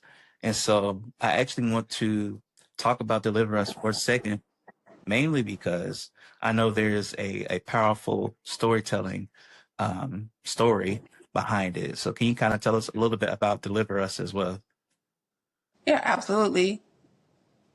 Yeah, so Deliver Us is basically about grief. It's about the different ways that people process and deal with their grief. And so the idea for the film, with the both of us, we kind of went through a season where we just were losing our siblings. It seemed like back to back. Like it started, I lost my brother, then you lost your brother, and then I lost my sister.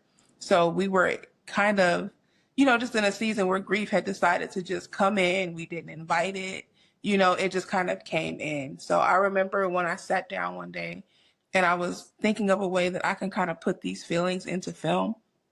I actually remembered at your brother's funeral, his wife. I remember we came in and everyone had viewed the body and we were all seated. And then she came in after us. And I remember she was just kind of like walking the floor and she was like clapping and praying and just kind of walking back and forth. And I remember in that moment, you could see the pain that she was going through, but it's almost like you could see that God was literally walking back and forth with her. And I just remember thinking, I'm like, this is deliverance. This is what it means when God says, I will be with you. I will always walk with you. And I wanted to portray that on screen for people who may not even believe in God. I wanted to bring God in a different angle to people to be able to relate to. So I remember when we were at the screening for Deliver Us and someone actually came up to me who was a widow and was like, you don't know it, but this film healed something in me. I'm like, this is why we made it. And I'm like, it's so impactful. And I cannot wait to just share it with everyone and finally get it out to everyone that needs to see it because it's such a needed message. Absolutely. Absolutely. When that actually happened, that was so surreal to me as far as when that person actually came up to you and said that. And so it actually ties in with the very next question that I have. At what point did you start to believe that the storytelling through film would actually begin to help heal people? So basically, really, that was a big moment for me when she came up to me and said that. But it actually started with California Dream. I had so many people, they were like, oh my God, I love Uncle Reggie. I love California. I love the music. I love the storyline. They would DM me, that they would email me and say, please bring more episodes. Like they were really relating to the characters. And I think for someone, when you sit down and you do the character treatments and you're writing these scripts, and then people really start to resonate with what you're doing, I don't think there's any greater feeling. It's, at that point, it's not about awards. It's not about recognition. It's about, is my work actually making an impact? And I think that was really the moment, because California Dream really took off more than I expected for it to take off. And it really Yeah. resonated with people. And I think that's really the moment that I realized that storytelling really can impact people all over the world. Absolutely. So my next question, you are really flowing in with the questions that I have. And no, we did not talk about any of these questions whatsoever. So I'm actually very excited. Um, at this point, Joy Park is so much more than just films and so much more than just content. At what point in your journey between California Dream, and we didn't even talk about your first film yet, which is Bloom. But to go from California Dream to Bloom to Deliver Us to Alter, at what point in this journey did you understand that Joy Park Studios is actually more than just making content? Man, that is a really good question. Honestly, I think it really happened with Bloom because, you know, when I did Bloom, I really didn't think it was going to take off the way that it did. I was kind of experimenting with filmmaking and with working with voice actors and working with filming all of the shots and the scenes that I needed. And the way it took off and the way people really resonated with the message, because it was a simple message, but I feel like it's a powerful message. And I think at that point, I realized that Joy Park has the potential to be something even bigger, probably than even now that I realize. It has the potential to really create content and make film and do animation and make music and podcasts, whatever we really decide for it to be. I feel like it can be that.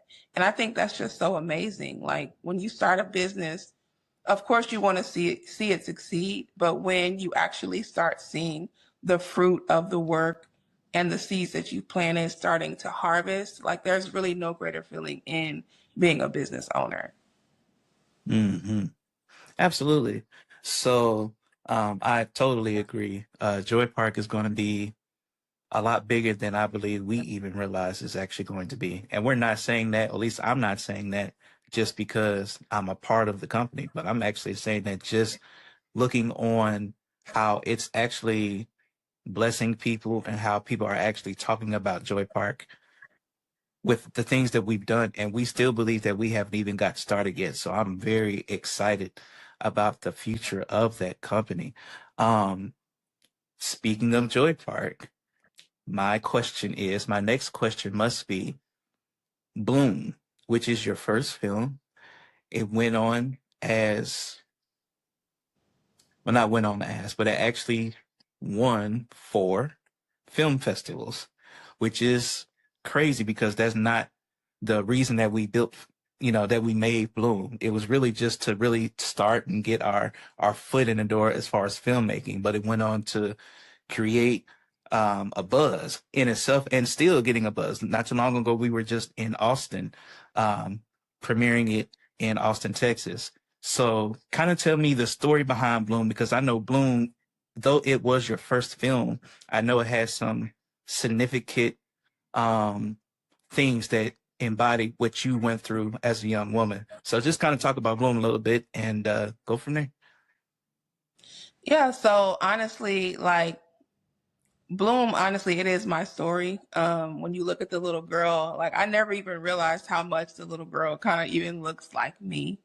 And the very first line is, the world says, and that's it. Like it doesn't even matter what she says. The world says. I think that plagued me so much with what everyone else always had to say. You're Mm, not enough. You're too much.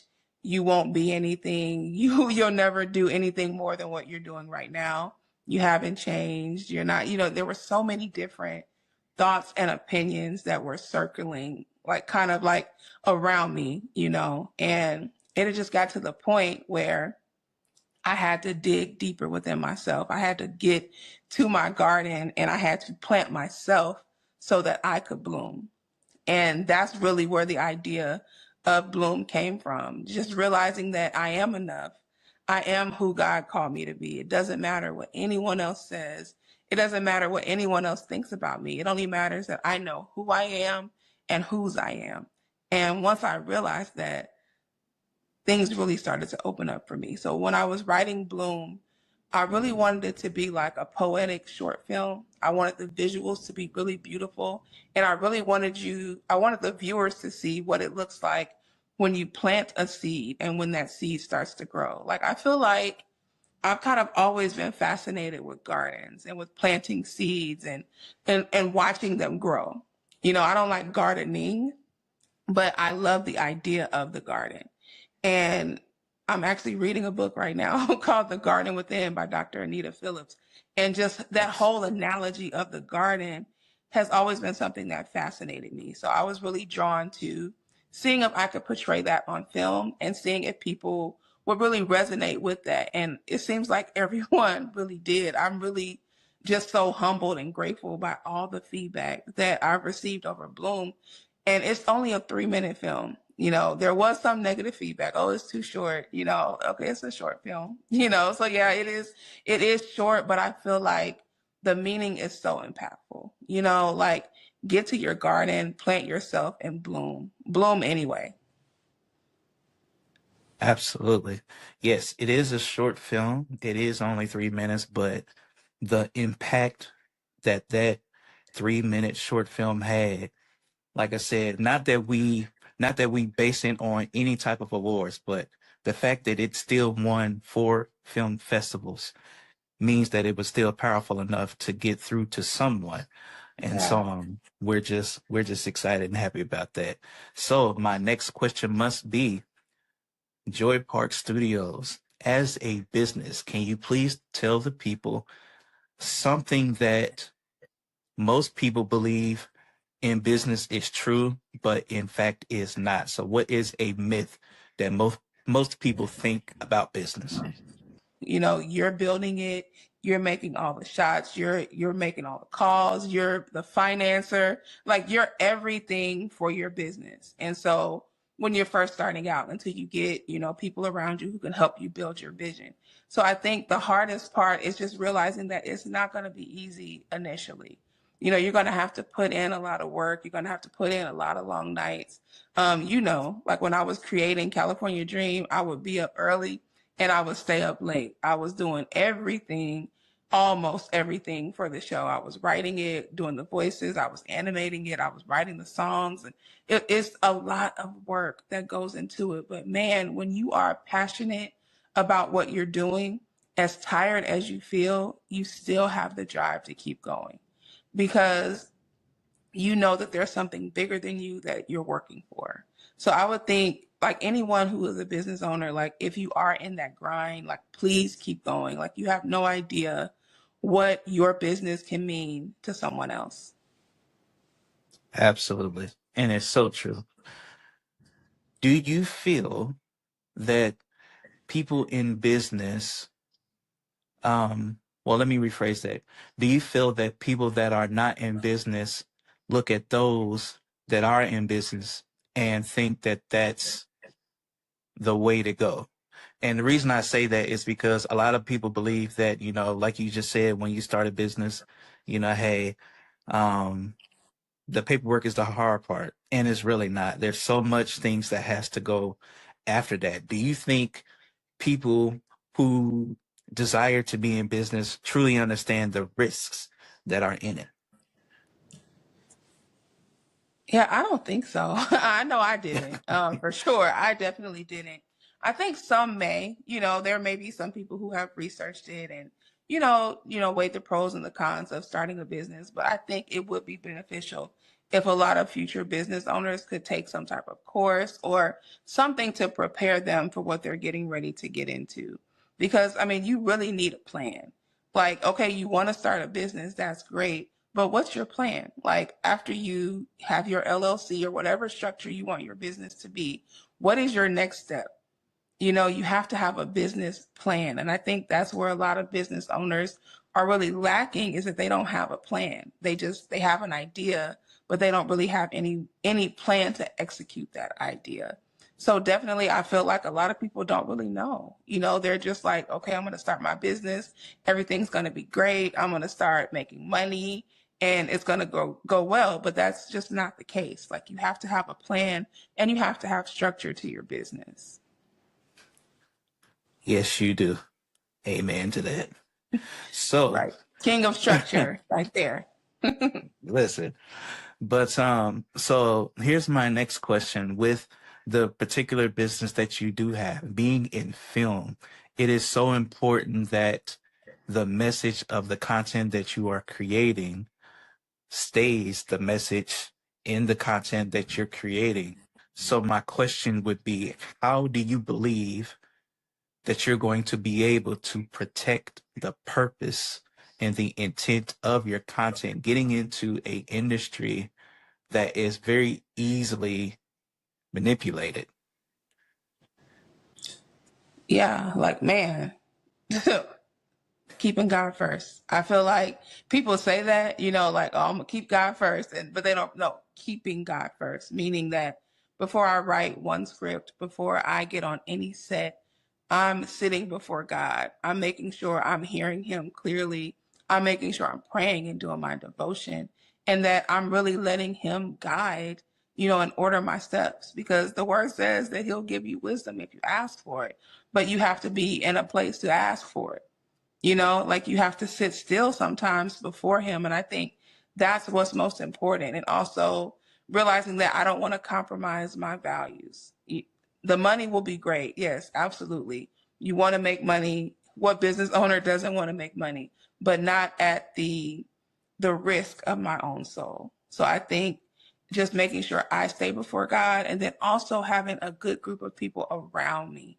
You always want to keep people around you who will keep you grounded. Like, my mom is going to keep me grounded. You know, like, she's going to make sure I stay where I need to stay. Like, I'm not going to get, you know, too out there. She going to make sure she bring me back down where I need to be. And, you know, having you, Absolutely. like my sister, my brother Emmanuel, like, he's someone else that really encourages me and supports me in everything that I'm doing. And just having other people around you that will cover you in prayer and make sure that you stay grounded, and so you can complete the work that you have to do.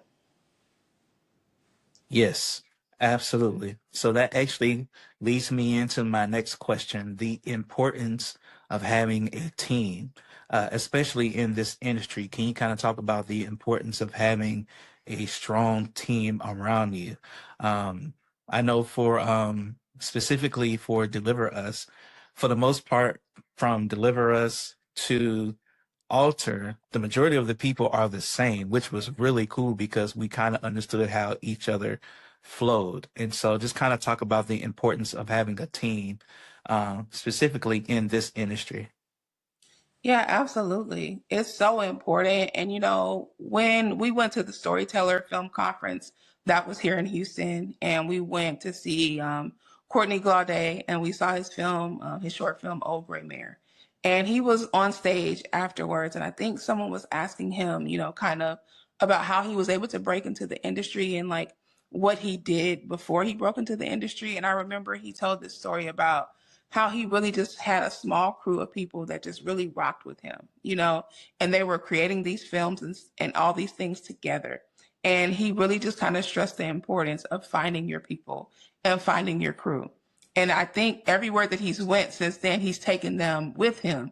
And I kind of want to do the same thing. Like, we found a group of people for Deliver Us that really just got behind the vision, and they were ready to rock with us, you know, good or bad, whatever we were doing. They were like, we want to support you. And so as Joy Park Studios continues to go up, I'm going to take them. If they want to go, I'm going to take them as high as they can go. I want to see them in the industry doing and living out their dreams because they believed in my dream when it was just still a little seed. So who am I not to take them along once it blooms? So I think the importance of really finding a crew that believes in you and that supports you is so important, especially in the film industry, because there are people who want to take advantage of you, who want to take your idea. And, you know, there's just so much different things going on in this industry. So you want people around you who really support you and will push you to go towards your vision. Absolutely. And that was so good, which leads me actually into my next question. For those people who are watching you and they are inspired, um, I'm just going to say inspired because I almost said something else. Oh, Um, no. no, we're not going to do that. We're not going to do that. Don't do that. But for those who are inspired by what you do you have a message for those young women or young men or just people in general that's in the industry or in the business that are inspiring to do something that you are doing? Do you have a message for them? I think honestly, the main message is I think it's great to be inspired because I'm inspired by others. I'm inspired by Shonda Rhimes, Tyler Perry, Ava DuVernay. I'm inspired by them, but I think in that inspiration, make sure you don't lose your authentic voice. Like make sure that you're not trying to take exactly what they're doing verbatim. It's okay to be inspired, but then use that to build out your vision and your dream. Just go for it. You know what I mean? Like if you want to have, like we have our digital circle of people that we watch, that's great. But just go towards your dream and really just build it out and do it your way. You know, that's really the best thing to do. Do it your way, do it on your terms. Yes, all of that. So, two more questions real quick. Joy Park Studios is a thriving company. We are already in our second project, which we spoke of earlier, which is Alter. Is there anything that's coming in the future that you would like to tell the audience about? Yeah, so Joy Park is going to be filming a mockumentary vertical series. It's a comedy called I Just Work Here. We'll be filming that in September.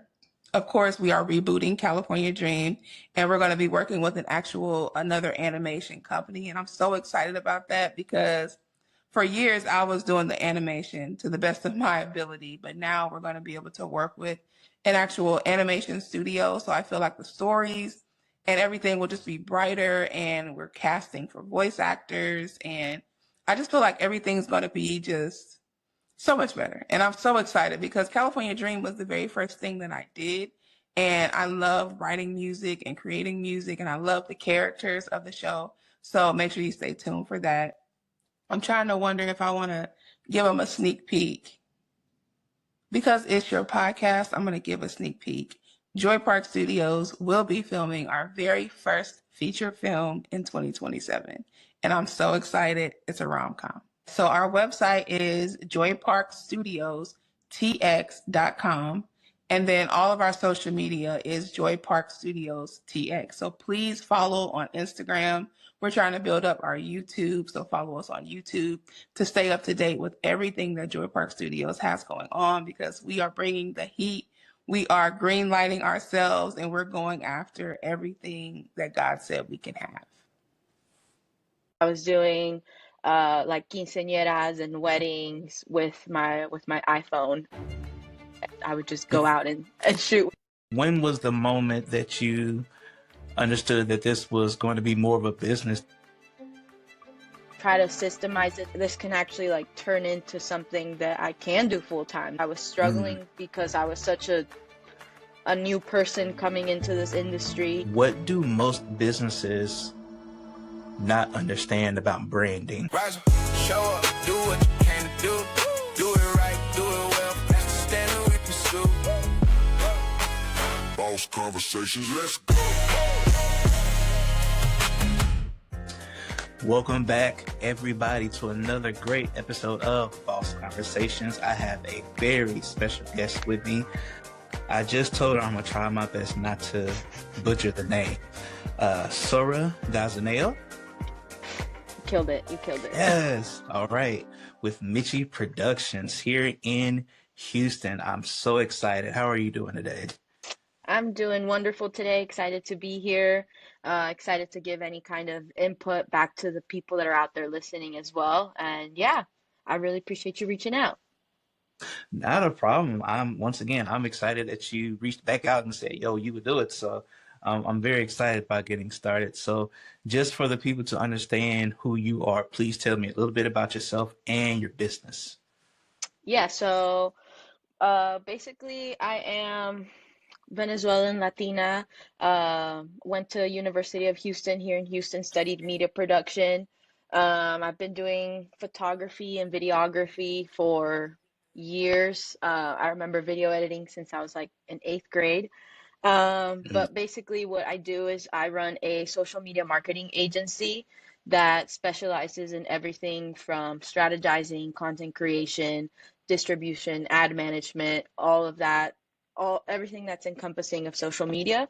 And then we still do sometimes photography, videography, events, or portraits, here on the side. But yeah, so just, immigrant, grew up here in Houston, had a dream, and now I'm kind of just seeing it through as life goes on, right? Absolutely, absolutely. So that's so cool. So I looked on your website and I saw that you got started in 2020. Is that about right? Yeah, so I graduated from U of H in 2019. So then after that, I kind of was like, okay, like I tried to go out into the corporate world, and I was like, man, if I'm gonna be doing this for other people, like let me at least start trying to do something for myself. So I was doing like quinceañeras and weddings with my iPhone. I would just go out and shoot with that and then come Like, home and edit. And yeah, we kind of transitioned more into the social media realm in 2023, just to kind of get more consistency and just like a better turnaround, higher income, just monthly packages. So yeah. sure. Okay. So when you first got started, what's like the problem that you were trying to solve at that particular time? So I think at that particular time I was trying to just bring a different kind of person to the industry. Like in this industry, it's very much like a lot of men that kind of run this industry. Mm. So I just kind of wanted to step in and provide a different idea, different vision, a different kind of person that people could also count on that wasn't just your typical, male figure. I wanted to just come in and kind of yeah, like be a little bit more relatable to some customers that maybe weren't finding that in what was already in the market. Absolutely. So yes, this is. I never looked at it as a male dominated industry, which it kind of is. I never thought about it like that from that Right? perspective. So, Right?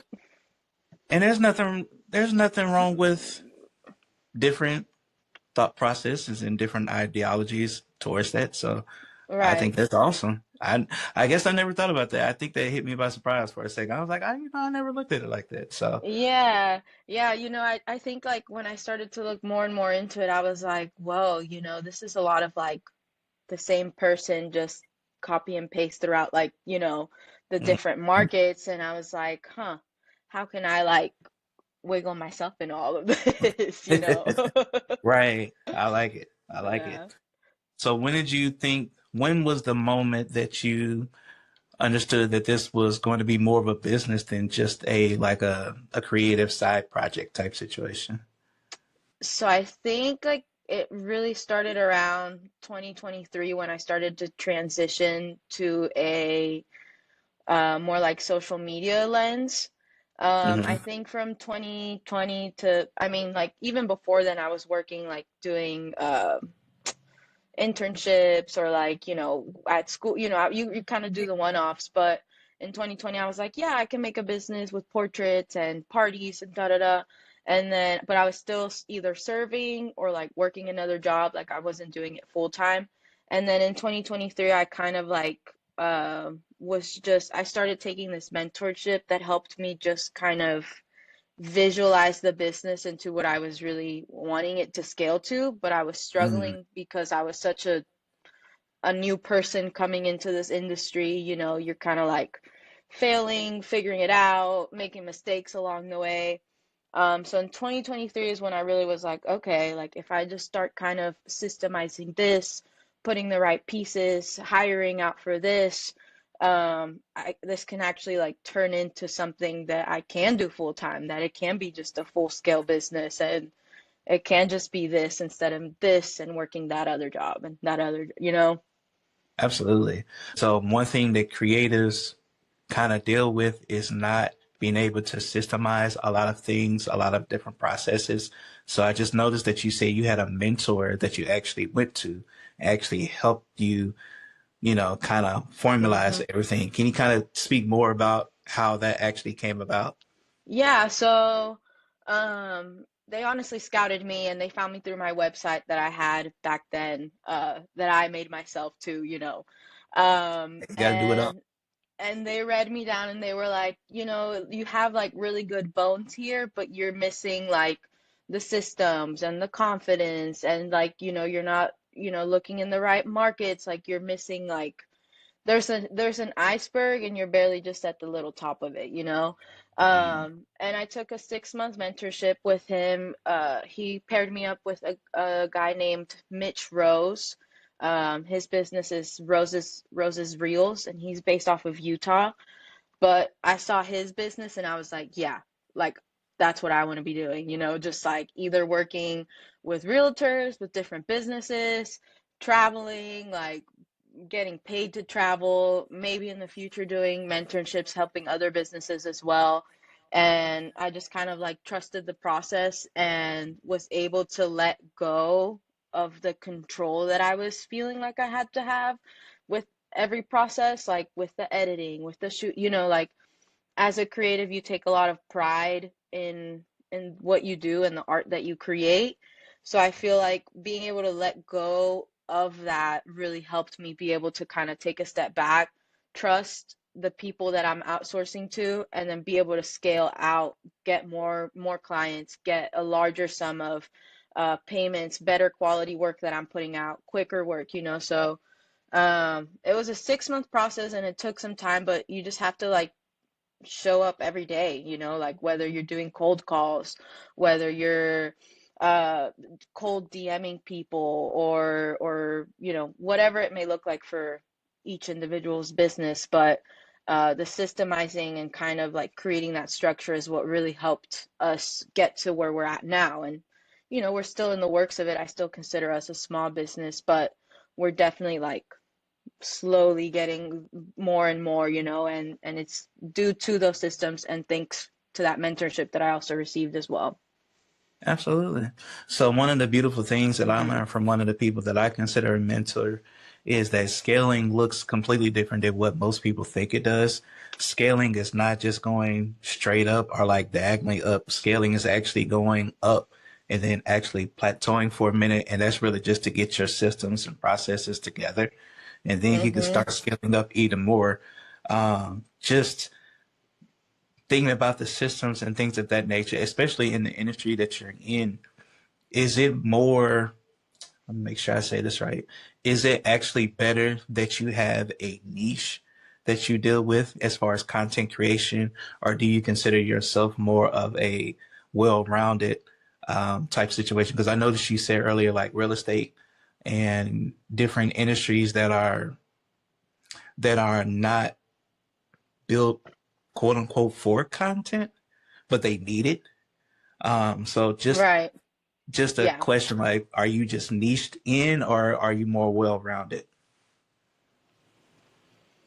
I would say in regards to like being niche down to a specific industry, we kind of have clients from all spectrums, like from realtors to wedding vendors to tea companies.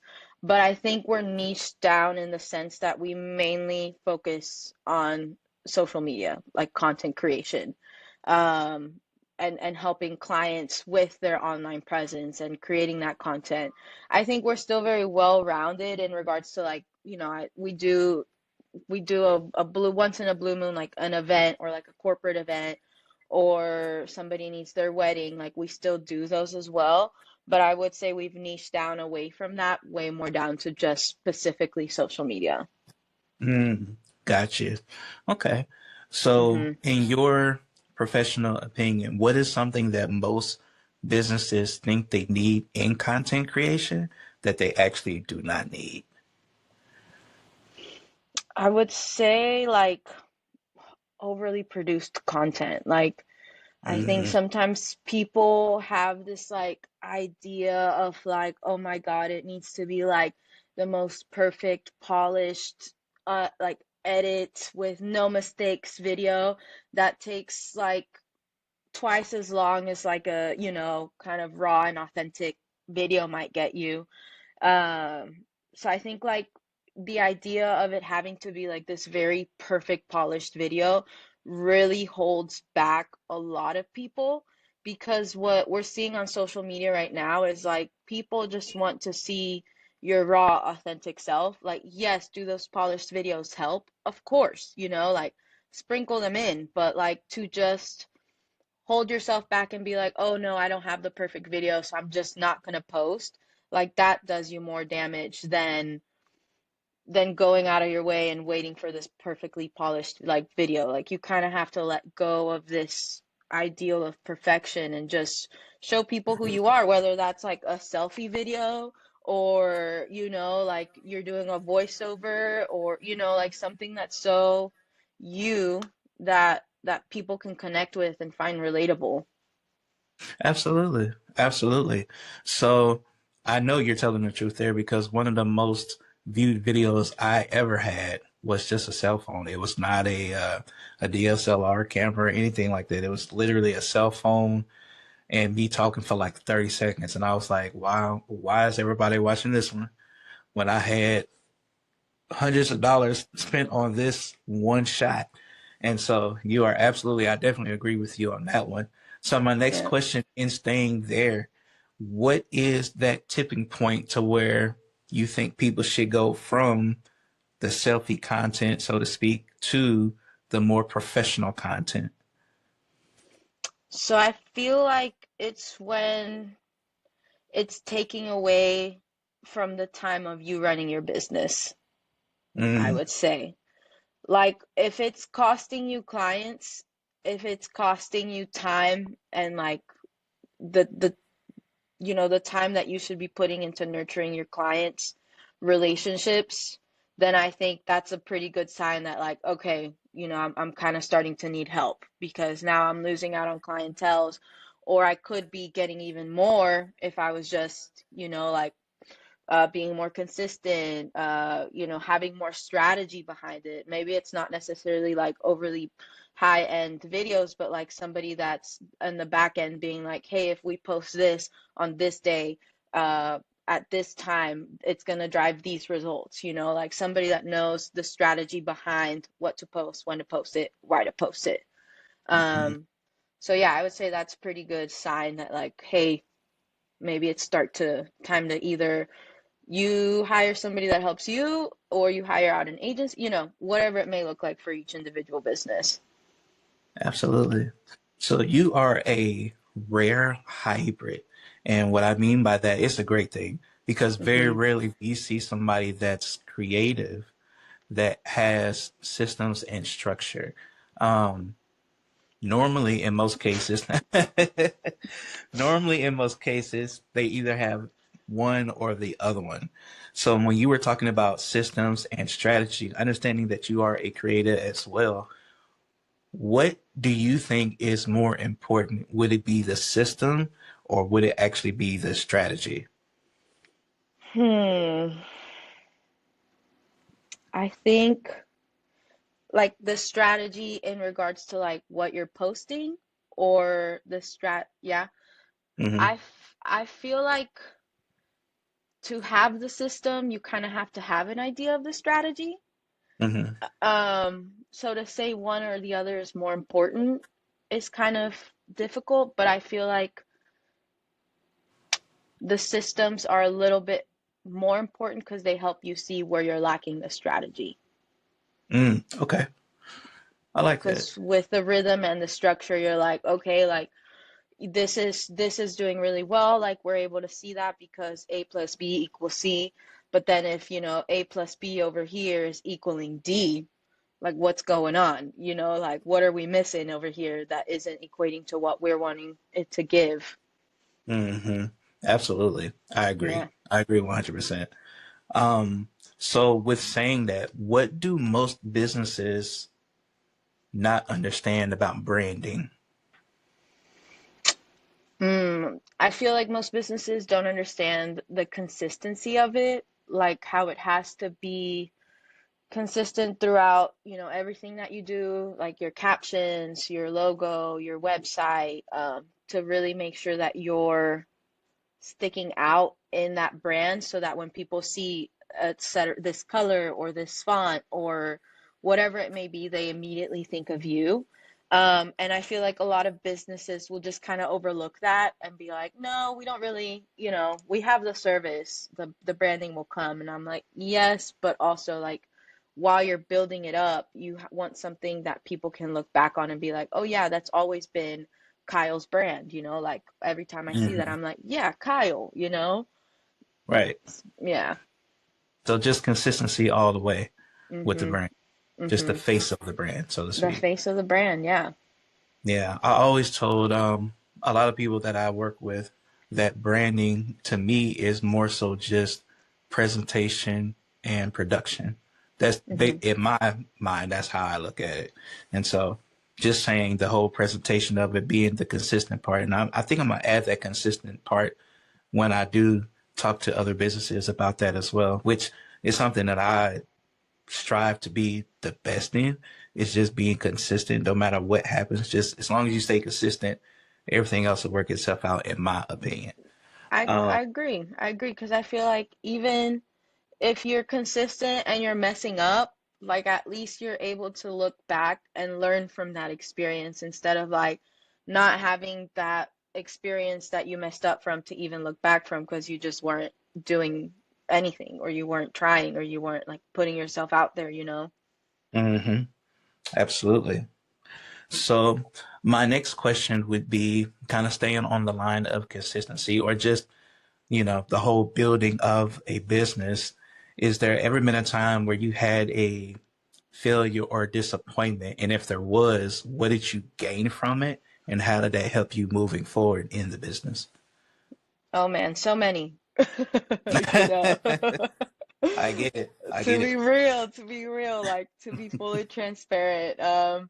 I think like the biggest I guess challenges that I've run into are with not having the systems in place, Mm, like not having contracts or not having an onboarding process that like has later mhm. in down the road bitten me in the, you know, in the Yeah. booty and I'm like, oh man, like if I would have just had this contract that said, hey, you know, this payment is due at this time, you like literally just breaking down the basics. It would have saved me time, money, stress. And then same with like things like having an onboarding process with my clients. Like that has helped the process so much, not only for myself, but for my clients. Like we both have just Mm, an easier time. They understand when I'm sending them something, what it's for, what it means, and I understand when they're, you know, coming to me with their feedback or concerns or whatever it may be. I'm like, okay, this is where this is come, you know, like it's just a lot easier and more transparent communication because of those mess ups that I've had throughout the process of like somebody didn't pay me or you know the mm. client didn't know what I sent them and now they're upset because they're like what am I looking at you know like Right. it, and it's all things that can be avoided with just being a little bit more systemized, detail oriented, thoughtful of the client experience as well, you know. Absolutely. So my next question is something I ask pretty much all my guests, and this is my one, I guess you could say, consult question that I always ask us. As much as I love doing podcasts, sometimes I consider it as a one-on-one coaching. It's like a free coaching for me. So Hmm. I love it. What is something that most people believe is true about business that is actually not true? Mm. That you have to have it all together to even start the business. Okay. I feel like it's great, like don't get me wrong, but I think like I've said, throughout this entire thing, it's like what has been able to get me to where I'm at is the fact that I like tried even not really fully knowing what I was doing, but like still tried, and even when I failed, still got back up and still kept trying and still just like, nope, I'm not done yet. I'm gonna like, I'm gonna get back out there, and this time I'm gonna have contracts, and this time I'm gonna have an onboarding presentation, and like I Hmm. think what holds people back so much in today's world is like this strive for perfection and this strive for like just having everything together. But like at the end of the day, we're all human. We're all going to Hmm. make mistakes. None of us are perfect. So, of course, our businesses aren't going to be perfect. They're ran by humans, like, and if, you keep yourself in this middle ground of like maybe, one day when I have the right camera or the right lens or when I can afford Adobe Premiere Pro, when I can do this, then you're just never going to get out there, like you're always going to be like the person that's like one day, and it's like you just got to try, dude. You don't have to have it all. You just got to I was out there with my iPhone, Yeah, like for real. Yeah. charging people money and they were paying me, like I love it. But you're so true. You're telling the truth for sure. Just jump out there. Just jump out there. yeah. That's the basis of it for sure. So another question I've been really wanting to ask you ever since you said yes, I was like, yo, I can't wait to ask this question. What is your stance on content creation and the creativity of people, of creatives, I guess you could say, Hmm. and the rise of AI? What is Yeah. your thought? So, it's a good question. I feel like how I view AI, I view it as a tool. I think we all use it. It's embedded into so many different systems now that for you to say, I don't ever use AI, like you're kind of, I don't believe it, you know? Right. Even when you Google something, it's like AI. But Yep. I feel like to replace it with the human creative structure or like the human creative process is where people kind of like, for me, are, I guess, taking a misstep because you're then losing the human touch, the authenticity, the mistakes, all of that I've been talking about. Um, and it kind of just becomes a very cold almost. Like I know people that have social media agencies that they just have only AI employees, and I'm like, I don't know how y'all do that. Like, Mm. that is just like way too dependent on AI for me, Sure. for myself. And I feel like it's kind of like a rip off to all the humans, all the creatives that have put in the hours, that have put in the time. And we've trained these systems to now be the perfect entities that run our social media pages. So I think like use it as a tool, in the systems that you have, like Photoshop or whatever softwares you may be using, but don't let it become a replacement for the creative process. Absolutely. Absolutely. So I'm so glad you said that because that really bridges to my next question. What is the difference for a business that's just trying to create content from a business that just posts every day? So I feel like a business that's trying to create content, it sounds a little bit more intentional, if I'm understanding correctly. I feel like Mhm. it's going in more with like a strategy angle instead of just post every day. Like there's some accounts and people that post every day, but we'll never see the traction that they're looking for because the content that they're posting just isn't good. It just ain't good. You That know, part. like it's either just boring graphics or the same thing, or like it just doesn't have any personality to it. And so nobody's connecting with Mm, it, nobody's relating with it. And I feel like somebody that's trying to create content is kind of going in with like the lens of the viewer experience, what their audience might be looking for, what their audience might be watching, and kind of how to, incorporate that with their personality and with their own touch to it as well. So I think it's just the intention behind it, I would say. Like there's a there's somebody that can post 3 times a week, and then somebody that can post 7 days a week, but the 3 times a week is still getting more traction than the 7 times a week because the content that they're posting is just more intentional. true. Hmm. Very true. Very true. So my next question would be for those businesses that are out there and they're looking to get started with content, can you give me 3 things on what they could do just Yeah, to start? so first thing that I always tell any business, doesn't matter what industry they're in, if you have a frequently asked questions, all of those are great videos. Do one question per video, like, oh, how much do you charge for your deposit?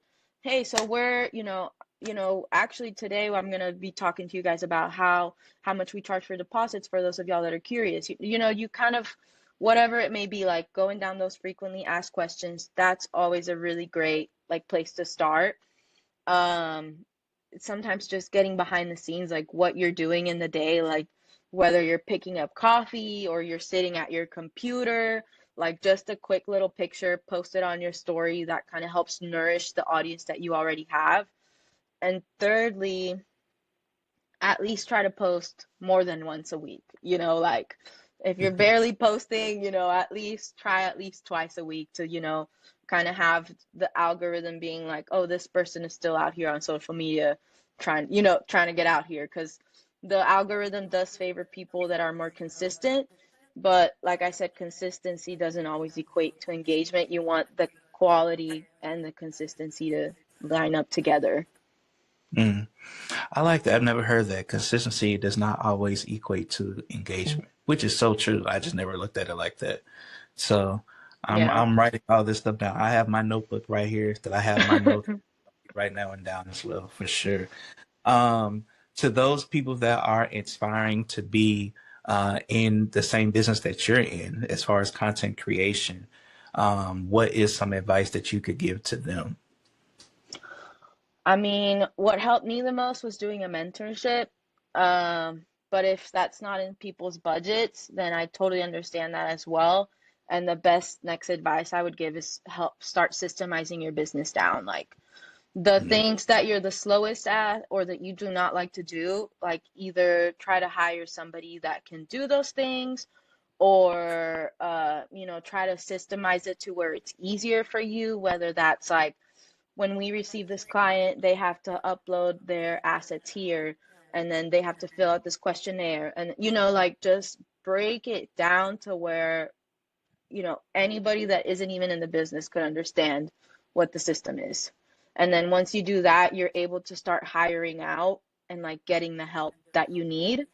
And from there, I mean, from there, it's only up, because then you have freer time. You can create more, you can get more clients, you can network more, you can go out into networking events, or, do podcasts like this. Like you just have time to be able to give back to your business.